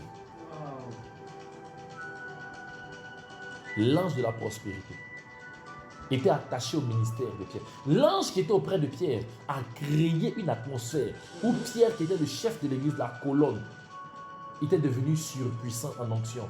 Il ne manquait de rien. Il avait tout ce qu'il voulait et rien ne pouvait lui résister. La preuve, c'est lui-même qui a choisi comment il allait mourir. Et il est mort à la croix comme Jésus, mais de manière renversée. Pourquoi? Depuis qu'il a reçu le baptême du Saint-Esprit, jusqu'à sa mort, Pierre opérait dans des miracles incroyables. Comment quelqu'un te touche, tu es guéri? Il te touche, le démon sort. Même son ombre, c'est-à-dire il passe son ombre, te touche. Tu es guéri, tu es délivré. Pourquoi? Parce qu'il opérait avec un ministère angélique authentique. Ce n'était pas la seule fois que son ange avait opéré comme ça. Avance, papa. Ce n'était pas la seule fois. Ce n'était pas la seule fois. Avance. Paul est parti partout pour persécuter l'église. Quand il a voulu rentrer à Jérusalem, c'est pas il a donné sa vie à Jésus-Christ. C'est ça. Sur le chemin de Damas. C'est Damas, oui. Parce que même quand tu arrives, même à Damas, il y avait une entité spirituelle qu'on appelle Ananias. Ananias, là, tu peux rentrer chez lui et puis faire des bêtises. Pourquoi? Il a sécurisé sa ville par la prière. Parce qu'il y avait un ange qui était là sur la ville. Mon fils, même quand tu lis même Apocalypse, Jésus vient de me rappeler ça. Même quand tu lis Apocalypse, Jésus se plaignait de qui? Il ne parlait pas contre l'église. Il n'a pas dit écrit à l'église, il dit écrit à l'ange de l'église. Ça veut dire que la priorité de Jésus-Christ, quand tu vois comment il est dur là, c'est parce qu'il s'adressait aux anges des églises. Tu peux dire qu'il parlait des hommes de Dieu. Mais tu peux dire aussi qu'il parlait des anges. Puisque lui, il a parlé d'anges. Il connaît dans les hommes de Dieu. Pourquoi il n'a pas dit écrit au pasteur de l'église? Ou au prophète des églises. Il dit écrit à l'ange de l'église. Je connais tes œuvres. Je sais que tu dis ceci, cela. Parce que tu dis je suis riche, je me suis enrichi, je n'ai besoin de rien. Mais que tu ne sais pas que tu es malheureux, misérable, pauvre, aveugle et nu. Puisses-tu acheter de moi de l'huile, de la collyre et que je puisse oindre tes yeux afin que tu voies. Il dit moi je châtie, je reprends ce que j'aime. Aie donc du zèle et répands-toi. Il ne parlait pas d'une église parce qu'il sait très bien que s'il parle d'une église qui est dans un lieu, il allait parler au pluriel. Remarquez, il n'a pas parlé au pluriel, il parlait toujours au singulier. Comment un homme de Dieu peut avoir le mandat d'aller adresser une lettre à des anges? Écrit à l'ange de l'église. Et puis, l'ange va recevoir combien? Écrit à l'ange de l'église. Regarde le niveau prophétique de Jean. Jean cause avec les vieillards. Jean voit les êtres vivants. Jean voit le trône de Dieu. Jean voit les anges de Dieu. Il cause avec, il entend la voix des tonnerres. Au point où Dieu même lui demande d'aller écrire lettre pour les anges. Regarde la dimension prophétique de Jean. Mais ma question, oh, mon fils spirituel, tu es béni, non? Yes, papa. Tu t'appelles Jean, non? Yes, papa. Qui était le plus proche de Jésus-Christ parmi tous les apôtres? Maintenant, pourquoi c'est pas Jésus mais qui est venu lui révéler l'Apocalypse? Malgré toute son intimité, il fallait un ange pour lui révéler l'Apocalypse. C'est pas bizarre? Pourquoi dans tout le livre d'Apocalypse, c'est un ange qui est auprès de lui? Pourquoi c'est pas son ami qui vient? Pourquoi c'est pas son ami qui vient, puis c'est un ange qui vient? Et comment, chose bizarre, lui qui est si proche de Jésus, c'est le seul apôtre qui a failli adorer un ange. Malgré son intimité avec Jésus, pourquoi il a failli adorer l'ange? Parce que l'ange avait l'image de Jésus. Pourquoi l'ange devait se représenter? Il dit, garde de le faire. Pourquoi? Pas parce que ça ne se fait pas. Il dit, parce que je suis ton compagnon de service. Et celui de tes frères, les prophètes, adore Dieu. Avance, papa. Adore Dieu. L'ange dit, je suis ton compagnon de quoi? De service. Ça veut dire que tu ne peux pas faire le service sans l'ange. Parce qu'il est ton compagnon de service. Regardez là, regardez comment Apocalypse est précieux. Regardez comment Apocalypse est joli à voir. C'est parce qu'un ange était là. L'ange lui a révélé l'Apocalypse. Genèse. Regarde comment Genèse c'est un livre puissant. On parle tellement des anges dans Genèse. Je crois même peut-être que c'est le livre où on parle le plus des anges. Dans Genèse et puis Apocalypse sont les deux livres où on parle le plus des anges. Selon moi dans la Bible. On a fait mes recherches. Si on demande Matthieu GPT, sûrement qu'il sera d'accord. On va lui demander. Maillon de glory, de free, c'est ce prix de l'ange. Quels sont les 3 livres de la Bible où l'on parle? Et oui, mentionne. Pendant que vous étiez en train de parler de l'Apocalypse, Oui, Dieu m'a donné un passage. oui, Apocalypse 22, verset 16. d'accord. Moi, Jésus. Moi, Jésus, j'ai envoyé mon ange pour vous attester ces choses. Moi, Jésus, j'ai envoyé mon ange pour vous attester ces choses. Dans les églises. Je suis le rejeton et la postérité de David. L'église, l'étoile brillante du matin. My God. My kind of read about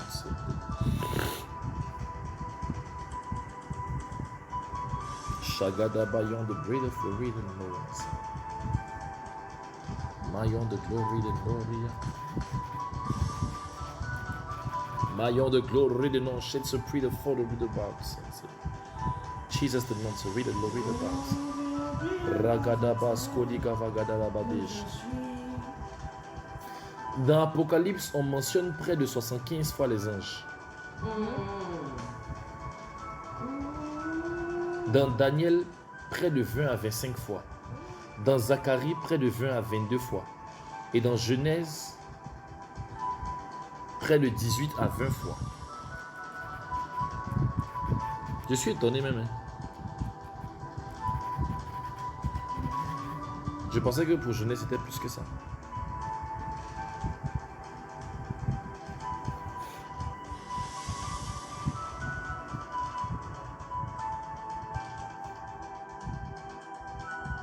Il dit c'est près de 35 fois. Écoutez-moi. Quand tu lis Genèse, c'est dans Genèse qu'on te parle pour la première fois des anges. On te parle des chérubins. On te parle de l'ange de l'Éternel. On te dit un ange est apparu à Agar. Un ange est apparu à Abraham. Un ange est apparu ici à Lot. 2 anges sont apparus à Lot.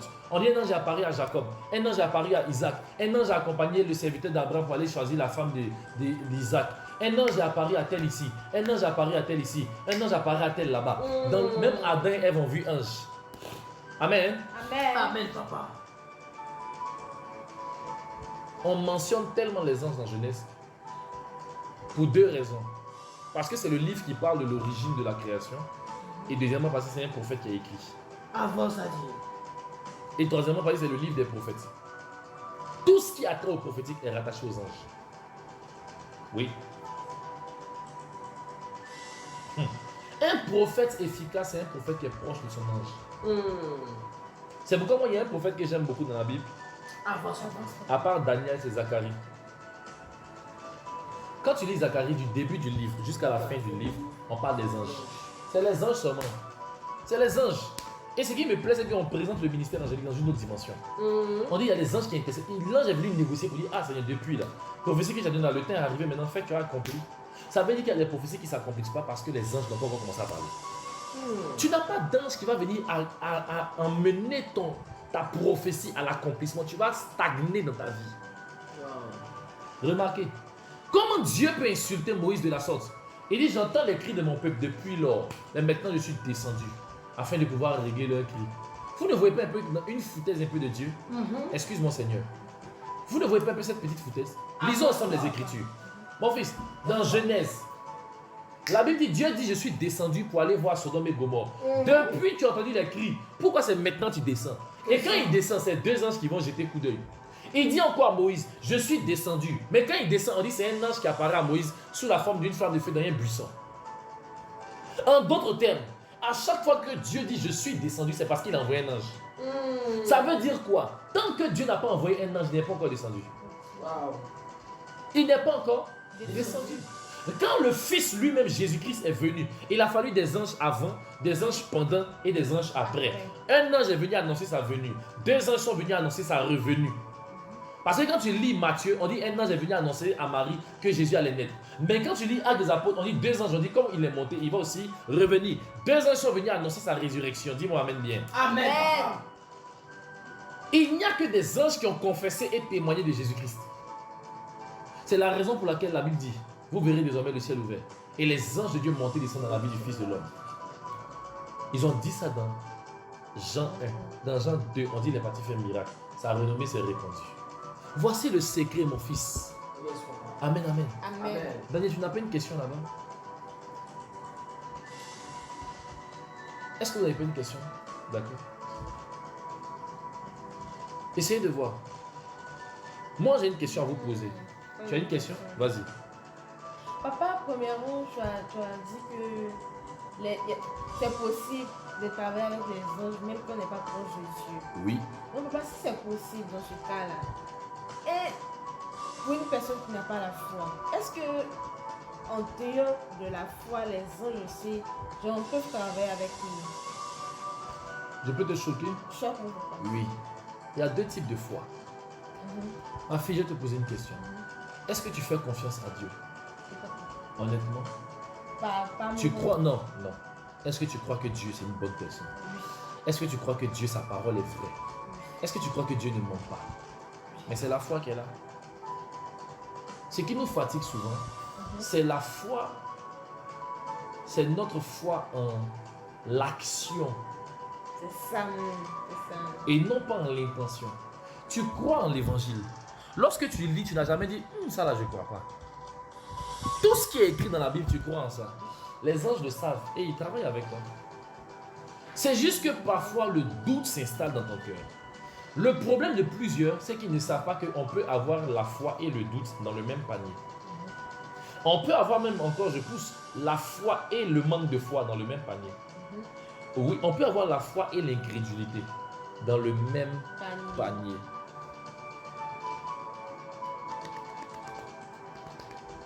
Hein? La preuve, quand tu es malade, c'est pas tout ton corps qui est malade, Non. n'est-ce pas? Il y a des fois où tu n'as pas lu, non? Oui. Ton corps chauffe. Mais tes yeux voient clair. Ta bouche parle bien. Tes oreilles entendent bien. Mais parfois tes yeux sont cassés, non? Mais tes pieds marchent. Mais tes mains bougent. Parfois ta gorge est gâtée, non? Mais ton cœur bat. Ton cerveau réfléchit. Parfois tu es bobo, non? Mais tu sens odeur. Mais tu gifles les gens. Ça veut dire que même quand tu es malade, ce n'est pas tout ton corps qui est malade. C'est bon? Oui, papa. Voilà, donc ta foi peut être malade, mais ce n'est pas toute ta foi qui est malade. Tu crois toujours en Jésus. Tu crois qu'il peut faire des miracles. Mais tu peux ne pas croire qu'il va faire ça au travers de toi. Mais parce que tu crois qu'il peut faire un miracle, là, il y a un ange de miracle qui peut t'accompagner. C'est alors que tu verras que parfois tu doutes, mais ça fait. Parfois tu doutes de la prophétie, mais ça prend. Parce que tu crois que Dieu peut parler, mais tu te demandes, est-ce que ça va, c'est Dieu qui va me parler? Est-ce qu'aujourd'hui il va me parler? Est-ce que je suis assez prête pour qu'il me parle? Mais tu crois qu'il peut. Et tu crois que si tu te dis c'est ça, l'ange est là parce que tu as la foi. Alors oui, les anges ne marchent pas avec nous sans la foi. Parce que sans la foi, il est impossible de lui être agréable. Pourtant, Dieu nous envoie des anges pour une mission bien précise. Si tu n'as pas la foi, tu n'auras pas de mission. Wow. C'est Dieu, Gawa. Tu me comprends? Ce qui signifie que tu peux opérer à une certaine dimension. Dis-moi même. Amen. Si les anges sont auprès de toi. Mais plus tu vas travailler sur ta foi, plus tu vas opérer avec les anges. Tu me comprends, non? Oui, papa. Plus tu vas travailler sur la foi, plus tu vas opérer avec les anges. Plusieurs personnes ne savent pas qu'il y a deux dimensions très utiles. Si tu veux opérer avec les anges, il faut que tu règles deux choses. Avant, papa. Est-ce que vous comprenez? Yeah. Qui a remarqué la phrase la plus populaire que les anges disent dans la Bible?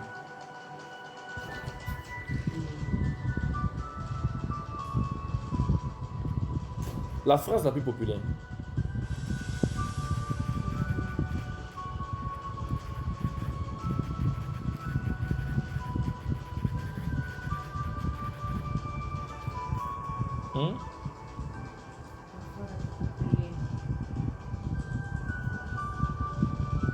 Que tous les anges, la plupart des anges répètent dans la Bible. Il y a une phrase.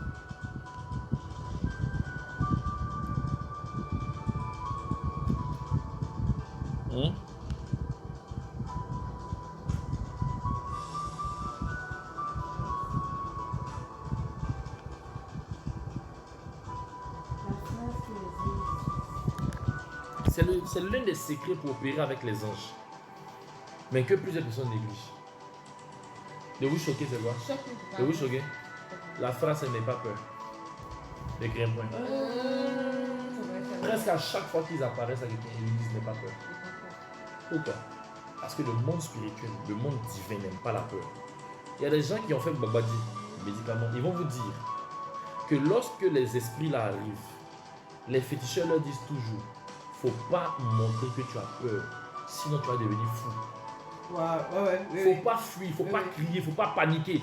Si le démon là voit que tu veux montrer que tu as trop peur, il va te frapper, il va partir. Pourquoi? Parce que les esprits n'aiment pas sentir la peur. C'est la foi qui les motive. C'est pourquoi presque tous les anges de la Bible, lorsqu'ils apparaissent, ils disent aux gens n'aie pas peur. Parce que si tu as peur, il ne pourra pas travailler, il va partir. L'ange ne pourra pas travailler si tu as peur. C'est pourquoi même les anges qui marchent avec toi dans le prophétique, si tu as peur de taper poteau, ça les affaiblit. Ça les affaiblit. Je vais vous donner un exemple simple, ok? Si toi-même, aujourd'hui, moi, il te dit de donner l'argent, et puis tous les jours tu es là, tu dis, dans ton cœur, tu te dis, est-ce qu'il va me donner vraiment? Et puis je sais, puis je vois ce qu'il y a dans ton cœur, ou bien tu dis ça à haute voix. Tous les jours tu me promets, si tu vas me donner l'argent vraiment, et ça me donne envie de te donner. Non. Voilà. Les anges opèrent avec nous en fonction de la foi. C'est pourquoi la Bible dit bannis l'inquiétude, bannis la crainte et la peur. Tant que tu bannis la peur, le ciel va opérer avec toi. Remarquez vous-même, tant que Jésus-Christ opérait dans une dimension incroyable, il n'avait jamais peur. Alors il opérait comme c'est pas possible. Il n'avait pas peur. Regardez quand les disciples sont venus et qu'ils ont vu Jésus-Christ marcher sur l'eau, qu'est-ce qu'il leur a dit? N'ayez pas peur, c'est moi. Quand Pierre a voulu dire si c'est vraiment toi, qu'est-ce qui se passe? Ordonne que je marche, non? Il a marché, non? Qu'est-ce qui a fait qu'il a coulé? Il a eu peur de tomber. Ça veut dire que tant qu'il n'avait pas peur, il allait marcher sur l'eau. C'est ça. Ça veut dire qu'à chaque fois que Pierre n'avait pas peur de tomber. Il allait réussir à marcher sur l'eau, même si Jésus n'avait pas parlé. Pourquoi? Parce que Jésus lui a révélé maintenant le secret. Si tu crois en moi, tu peux faire ce que j'ai fait. Mais si tu as peur, tu ne pourras pas. La seule ligne qui te sépare de la manifestation puissante avec ton ange, c'est la peur. C'est la peur, je vous assure devant Dieu que c'est la peur. C'est la peur. Remarquez vous-même vos vies. Remarquez vous-même vos vies. Est-ce qu'à chaque fois que dans votre cœur vous avez chassé la peur, elle s'en va briller? Est-ce que les jours où vous avez commencé, vous avez senti un peu de peur et vous avez dit, hey, j'affronte la peur? Est-ce que ce n'est pas bizarrement ces jours-là qui vous ont le plus marqué? C'est ça, papa. Il y a des fois où si vous remarquez, vous n'avez pas trop peur. Par exemple, quand vous faites les exercices à la maison, ça c'est en famille, il n'y a pas peur dedans. Exercice prophétique à la maison, il n'y a pas peur dedans. Vous ne remarquez pas que vous réussissez tous les exercices là. Au début, peut-être vous allez taper poteau, une fois, deux fois, vous n'êtes pas trop concentré. Et puis après, quand vous vous concentrez, c'est méchant. Faites cet exercice-là. C'est vrai que c'est pas bien, on ne conseille pas ça aux gens. Faites cet exercice. Hein? Un jour, dites à Dieu, Seigneur, donne-moi le courage d'affronter ma peur. Et puis, prenez le micro devant des gens. Et puis, volontairement, tapez poteau. Volontairement, tapez poteau. Vous voyez comment c'est bizarre, non? Ça va briser en vous la peur d'échouer. Si vous avez fait ça une fois, deux fois, vous leur dites après, j'ai fait ça volontairement. Mais ici, en faisant exprès, c'est qu'on dit. Tu continues, tu tapes poteau quand même. Volontairement, tu fais exprès. Ce que tu n'arrivais pas à faire, tu donnes le numéro de téléphone. Tu dis ton numéro de téléphone, c'est tant, il va te dire non, c'est pas ça. Tu dis, mais je vois ta date de naissance, tu es né le 25, il va dire non. Telle chose, non. Telle chose, non. Telle chose, non. Ça va te briser. Ça va enlever de ton cœur la peur d'échouer. Soit, si tu ne veux pas faire ça, si tu pries pour que Dieu enlève ça directement. Seigneur, enlève de mon cœur la peur d'échouer. Parce que tant que tu as peur de ne pas réussir, tu risques de ne pas réussir. Mon fils, est-ce que tu me comprends? Yes, ça va. Tant que tu as peur d'échouer, tu risques d'échouer. Parce que la peur, je le répéterai tous les jours, la peur c'est la sœur jumelle de la foi. Ce que je crains, c'est ce qui m'arrive. Ce que je crois, c'est ce qui m'arrive. Tu préfères croire ou craindre? Croire. Ah, tu préfères avoir peur ou avoir foi? Avoir foi. Tout dépend de toi. Ma fille, tu veux opérer avec les anges? Chasse la peur. Faut chasser la peur comme si tu chassais un être humain. Chasse la peur de ta vie. Ordonne à la peur de te quitter. Débarrasse-toi de l'esprit de peur. Pendant que tu mets la main sur le cœur, je décrète et déclare que tout esprit de peur est chassé. Oh Père, tu entends ma voix. Je te fous dehors. Sors de la vie de mes enfants. Amen. Sors de la vie de mes frères. Amen. Sors de la vie de tous les chrétiens. Amen. Je chasse l'esprit de peur. Dans le nom de Jésus-Christ, nous allons affronter la peur. Vaincre la peur au nom de Jésus. Amen. Amen. Aïe. Quelqu'un me donne un bon amen. Amen. Écoutez-moi très bien. Fuyez la peur. Ayez peur d'avoir peur. Dites, hey Dieu, j'espère qu'aujourd'hui je ne vais pas avoir peur. Non, je ne vais pas avoir petit. Non, si j'ai eu peur, non, c'est bizarre. Non, je ne vais pas avoir peur. J'ai peur d'avoir peur. C'est quand vous allez arriver à cette dimension. Lorsque vous aurez peur d'avoir peur, votre vie va changer, votre ministère va changer. Écoutez-moi, celui qui n'a plus peur va oser déclarer les choses. C'est ça. Va oser croire en Dieu. C'est ça, papa. Parce que Pierre a eu la foi jusqu'à ce qu'il ait peur. C'est quand il a eu peur que la foi est cassée. Jésus n'a jamais eu peur. C'est pourquoi il n'a jamais échoué un miracle. N'ayez pas Peur. une autre question et puis je vais aller rapidement dans ce que Dieu m'a révélé pour le message. Rapidement, est-ce qu'on peut y aller vite? Est-ce que vous avez une question? Donnez des questions pratiques. Ou bien si tout de suite vous avez fini la prédication, vous pouvez parler à vos anges, opérer à vos anges. Posez des questions, c'est quoi l'intimité avec son ange? Comment avoir cette intimité avec les autres? Parle avec ton ange tous les jours. Ne fais pas un jour sans lui adresser la parole. Il y a un mot qu'on utilise pour bien clarifier ce que je dis. Personnifier. Considère-le comme une personne. Parce que ton ange est une personne. Personnifie ton ange dans ta tête. Cause avec lui. Pose-lui des questions. Échange avec lui. Pose-lui des questions. Échange avec lui. Amen. Amen. Parfois, moi, je demande à mes anges de me donner le nom de vos ex. Et vous me voyez, je récite ça comme ça, puis vous riez. Oui. Échange avec ton ange. Amen. Amen. C'est très important. Vous devez le retenir. C'est très important. Prenez un temps, asseyez-vous, mettez une alarme. Prenez 2 minutes. Cachez-vous quelque part, sauf aux toilettes ou bien ailleurs, je ne sais pas. Et puis tous les jours, vous prenez 2 minutes, même 2 minutes par jour. Vous parlez avec vos anges. Bonjour. Tu dis son nom. Si tu ne connais pas son nom, tu dis bonjour mon ange. Je veux connaître ton nom. Je veux que tu me dises comment je t'appelle. Aujourd'hui, là, travaillons ensemble. Voilà comment on doit travailler. La Bible dit, ceux qui t'enseignent ne se cacheront plus, mais tes yeux verront ceux qui t'enseignent. La Bible dit, invoque-moi, je te répondrai. Je t'annoncerai des grandes choses, des choses cachées que tu ne connais pas. Donc, je veux que mon ange vienne. Ange de l'Éternel, je sais que tu es avec moi. Aujourd'hui, viens, tu vas me parler. Ma journée, là, je veux qu'on travaille ensemble. Je veux qu'on collabore. Je ne sais pas si vous me comprenez. Papa. Oui, papa. Est-ce que, mon fils, Yes, papa. tu as un père spirituel, non? Yes, papa. Tu connais la place de Dieu dans ta vie. Mais ça n'empêche pas que ton père spirituel ait aussi une place. Yes, papa. Tu connais la place de Dieu dans ta vie. Yes, papa. Mais ça n'enlève pas la place de ton mentor. C'est de la même manière que ça n'enlève pas aussi la place de ton ange.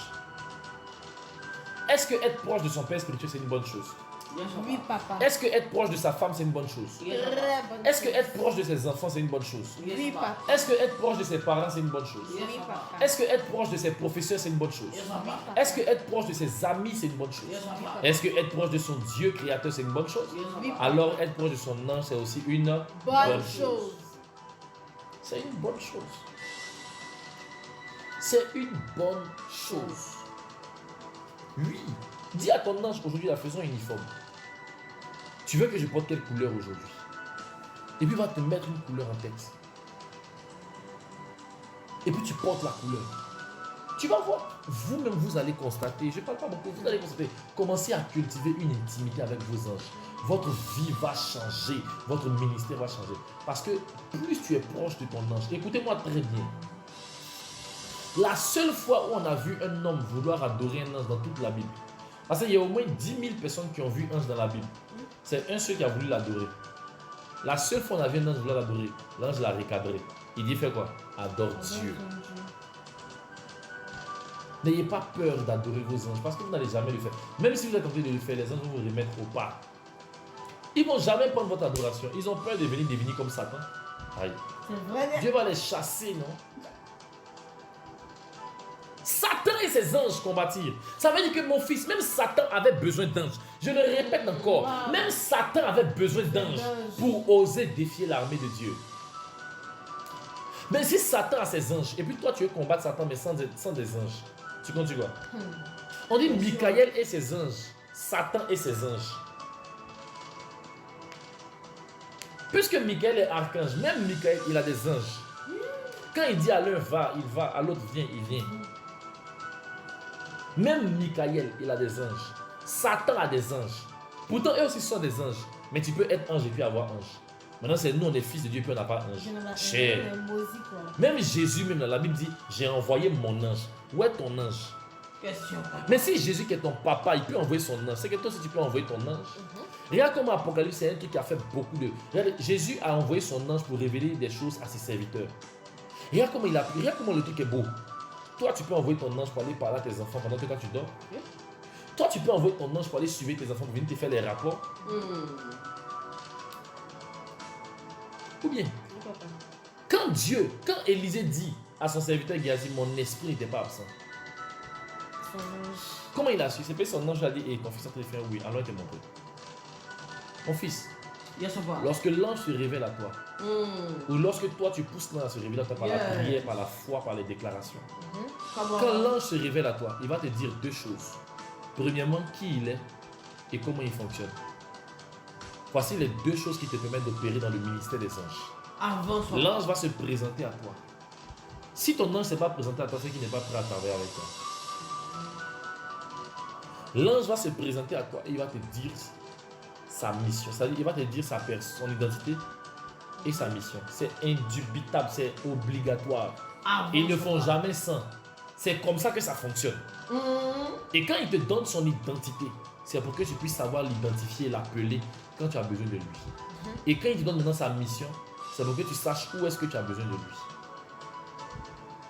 Un ange du prophétique, c'est celui-là qui va t'aider dans le prophétique. Écoutez-moi. Écoutez-moi.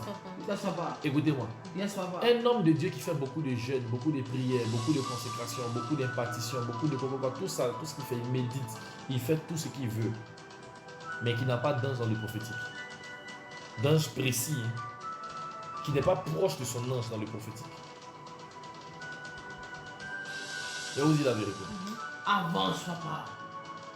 Il sera fort, cet homme-là, mais il sera limité. Un homme de Dieu qui ne prie jamais, il médite jamais, il fait rien de tout ça, mais qui est proche de son ange, il est très fort. Ça, c'est la base. Il est très fort. Déjà, il est très fort. Je vous dis la vérité. Je parle de la voyance, hein. Je parle du prophétique, ok? Je parle des dons spirituels. Je répète, William Branham, on dit, mon fils, Yes, papa. il pouvait s'arrêter. Asseyez-vous bien, parlez un peu. Il pouvait ça. William Branham peut prendre le micro. Il est assis. On dit son heure de prédication a commencé. Amen. Amen. Quand son heure de prédication commence, il peut s'arrêter comme ça au micro, à la chair. Et puis pendant 30 minutes, il ne dit pas un mot. Tu sais pourquoi? Avance, papa. Il dit il attend son ange. Et quand son ange vient net, il prend la parole. Il commence à prophétiser. Il dit toi, lève-toi. Il commence. Il prie, elle tombe, elle est guérie. Il commence, il touche tel. Les malades étaient guéris, les résurrections de mort. Tout. Il était tellement proche de son ange qu'il était arrivé à une dimension où il commençait à voir comme son ange, à opérer comme son ange, parce qu'il faisait un avec son ange. Tu le critiques, une main apparaît sur ton dos et la main brûle ton dos. Et quand tu arrives chez lui pour demander pardon, quand lui met sa main à l'intérieur, c'est la forme de sa main. Et puis il prie pour toi. Et puis la brûlure cesse. Et puis tu es guéri. Pourquoi? À cause de son ange. À cause de son ange. Parce qu'il est proche de son ange. Tu vas me dire qu'il n'était pas proche de Dieu. Il était proche de Dieu. Arrêtez de faire la dissociation entre être proche de Dieu et puis être proche de l'ange. Arrêtez ça, c'est même pas intelligent. C'est pas intelligent. C'est comme si toi tu me dis que plus je suis proche de mon grand frère, je serai plus proche de mes parents. Ou bien plus un mari est proche de son enfant, il sera plus proche de sa femme. Non. Chaque amour a son chemin.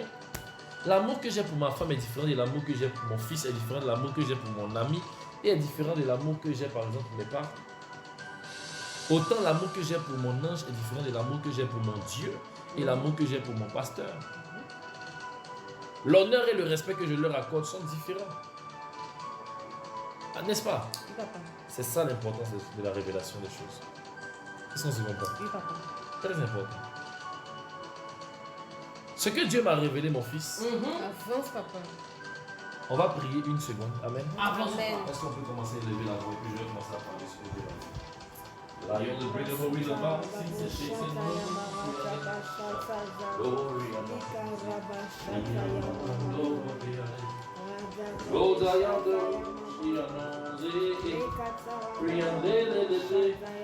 Lion, the bread of the Lord. La ronde aussi de glory, de nom, est-ce qu'on peut commencer à prier,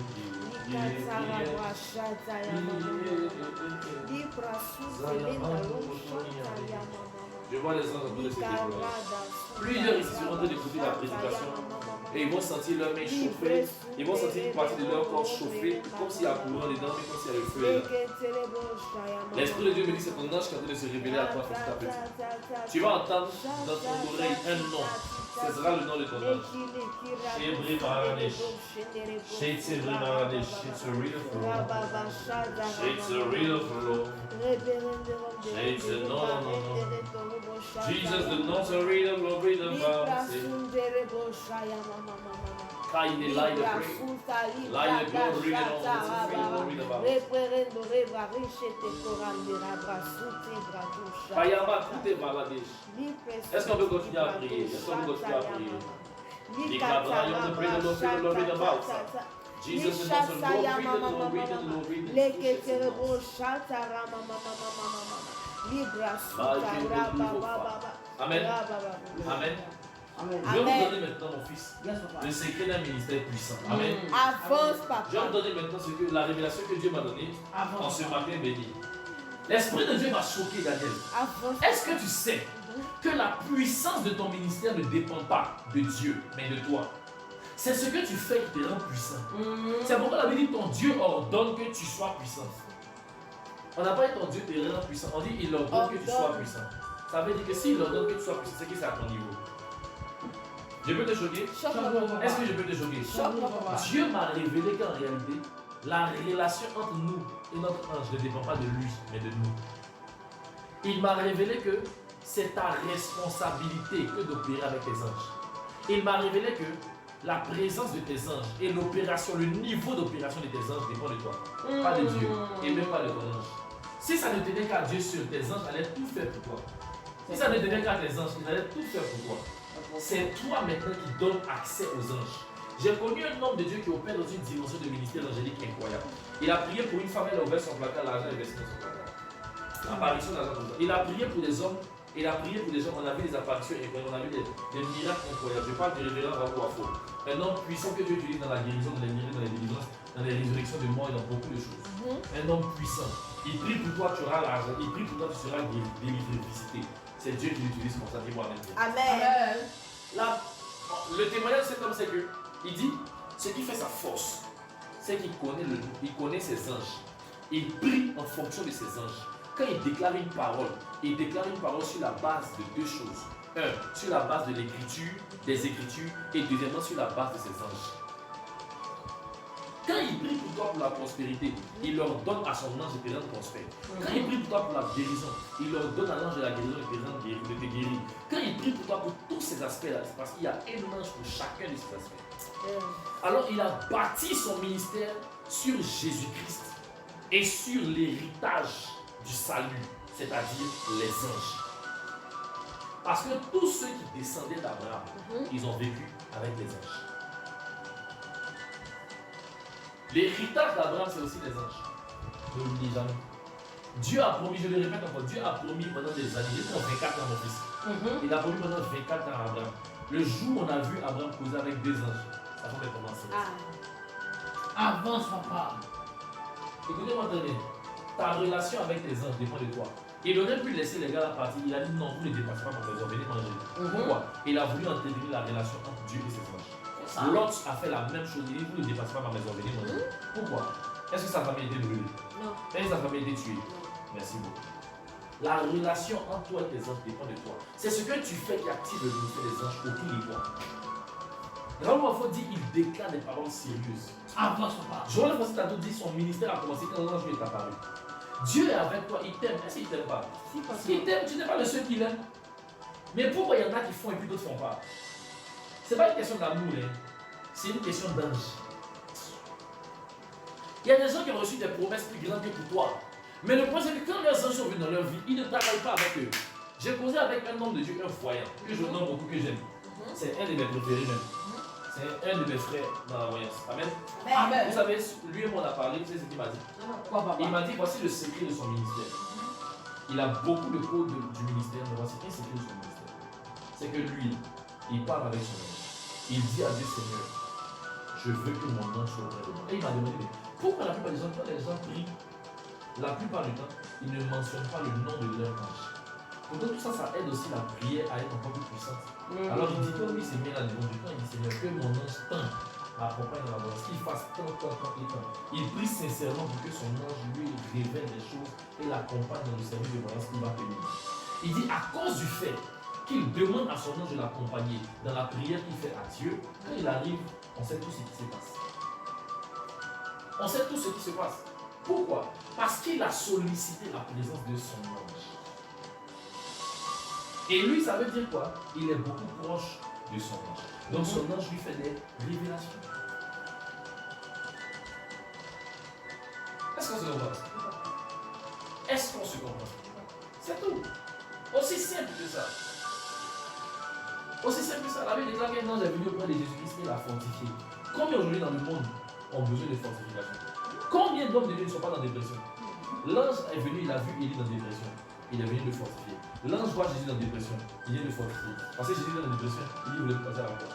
L'ange est venu le fortifier, il est passé à la croix. Combien d'hommes de Dieu meurent dans la dépression parce qu'ils n'ont pas d'ange pour les fortifier? Combien? Amen. Amen. Amen. Amen.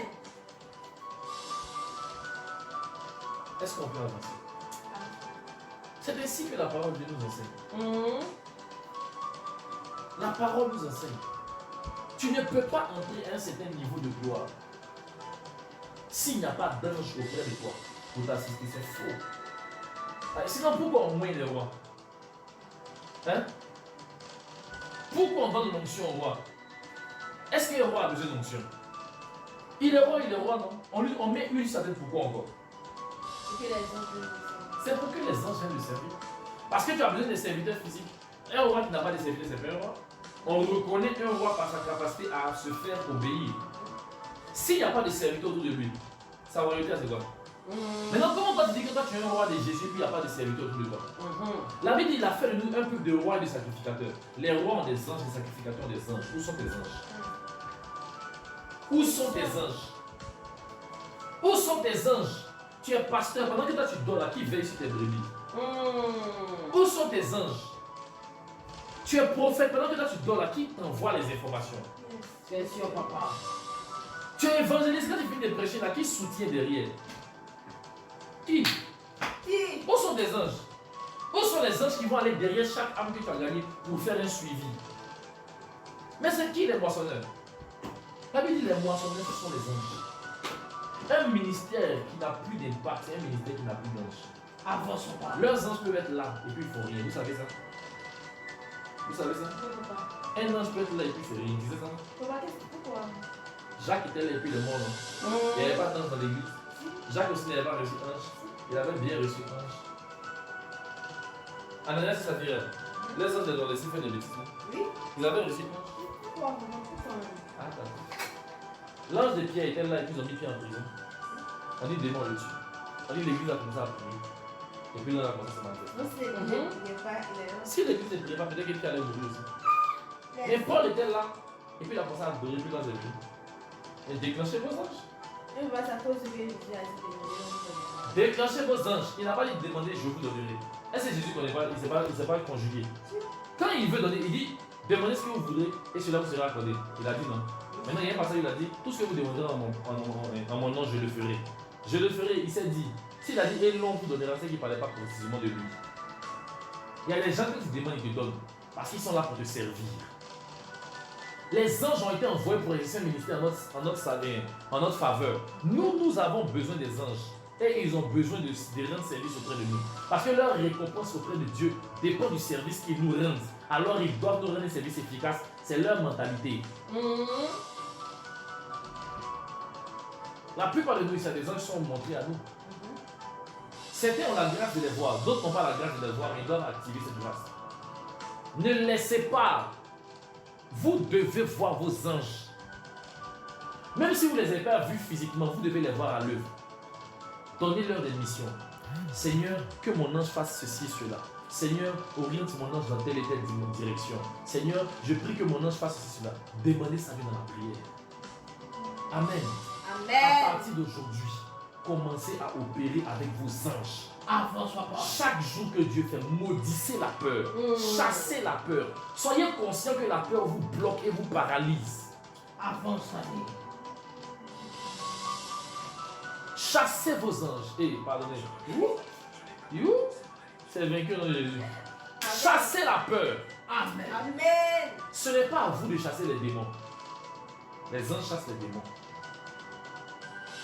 Sinon, quand Jésus a mis pied sur Gadara, l'île de Gadara, les possédés sont venus demander pardon à l'autre. Pourquoi je vous tourmente? Est-ce qu'il les a tourmentés?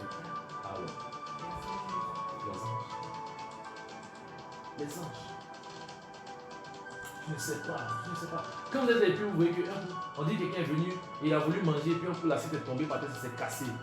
Et puis un coup la personne dit, ah mais comment il demande pardon, j'avais empoisonné la nourriture, et bizarrement la nourriture s'est cassée. Il y a d'autres, l'assiette ne se casse pas. Et puis ils meurent, et puis on les enterre. Dites-moi, Amen. est-ce que vous savez ça même? Il y a des gens, le verre ne se casse pas.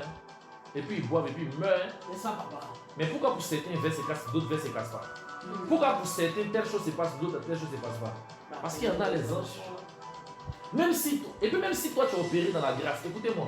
C'est pas que non, Dieu choisit qui il veut, non, c'est pas ça, écoutez-moi très bien. Quand Dieu s'est révélé à Moïse, est-ce que Moïse a prié pour voir ange?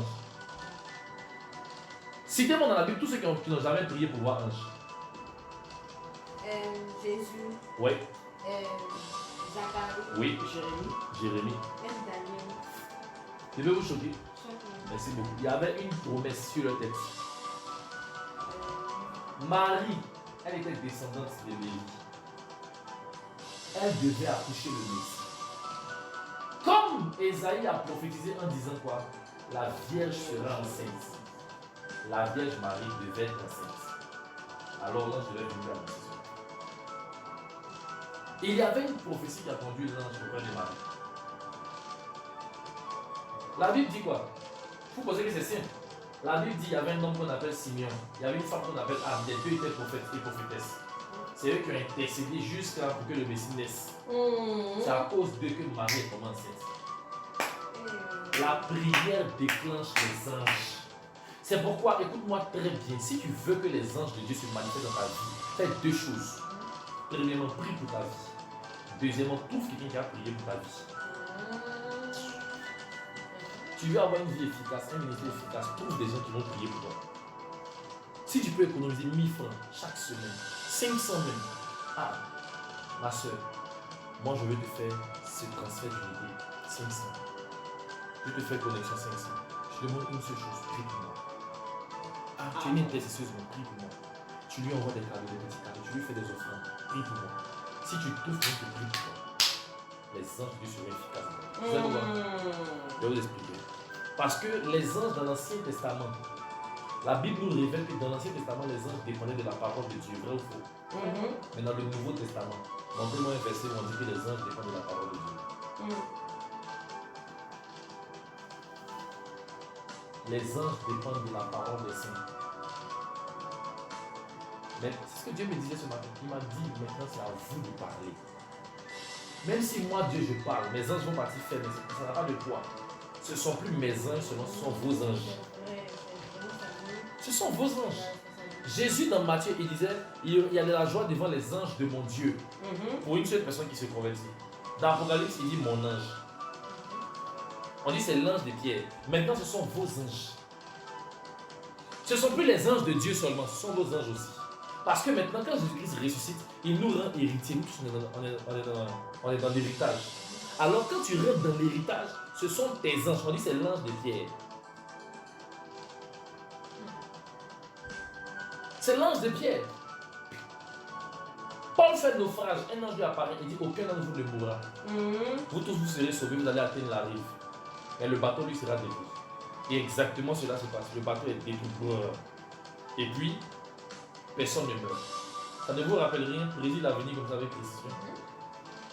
Deuxième occasion, marquer le but. C'est ce que l'ange m'a dit. Et c'est ce qui s'est passé textuellement.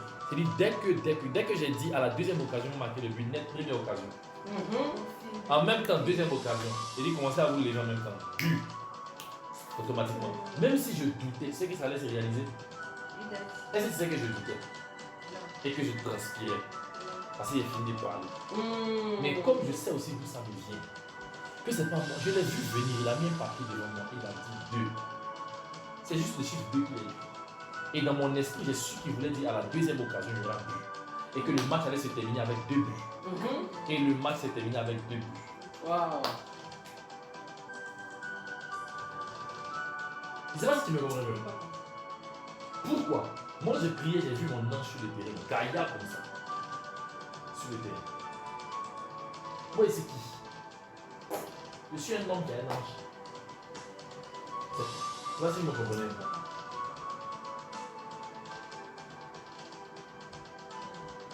Tu veux opérer, cherche un ange. C'est bon? Que Dieu vous bénisse abondamment. Mais j'aimerais répéter rapidement. Ta relation avec ton ange dépend de toi. À toi, si tu veux qu'il se révèle à toi, prends un temps de jeûne, prends un temps de prière, isole-toi un peu, va quelque part, sors, va lui parler. Sors, tu marches quelque part, tu t'assois quelque part. Où il y a un bon vent, tu es assis un peu, tu es tranquille. tu vides ton esprit, tes pensées, puis tu mets une mélodie peut-être. Et puis tu parles avec ton ange. Tu causes avec lui. Tu lui dis, je veux te connaître, je veux que tu me parles de toi, je veux que tu me dises tout sur toi, je veux tout savoir sur toi. Pourquoi Dieu t'envoie près de moi? Même si tu trouves que tu veux un ange qui est meilleur, demande à Dieu. Les anges ne vont pas se frustrer. Mais bien sûr. Tu veux un ange qui est meilleur parce que l'autre ne fait pas son travail, mais l'autre il est trop compliqué. Change. Dis à Dieu, Seigneur, il faut m'envoyer un ange qui sera fort dans tel domaine. Il n'a qu'à me permettre de faire ça, ça, ça et ça. Dieu va t'envoyer. Et puis tu commences à appeler l'ange, je lui demande comment il s'appelle. C'est là que moi j'ai eu l'ange qu'on appelle Rosé. Mais chaque ange a ses principes. S'il ne t'a pas dit son principe, c'est qu'il n'est pas prêt à travailler avec toi. Il va peut-être faire 1, 2, 3 choses et puis il va glisser. C'est pas bon. Amen. Amen. Que Dieu bénisse sa parole. Amen. Et que Dieu vous bénisse aussi abondamment, vous qui avez suivi cette parole. Est-ce qu'on peut acclamer le Seigneur Jésus-Christ?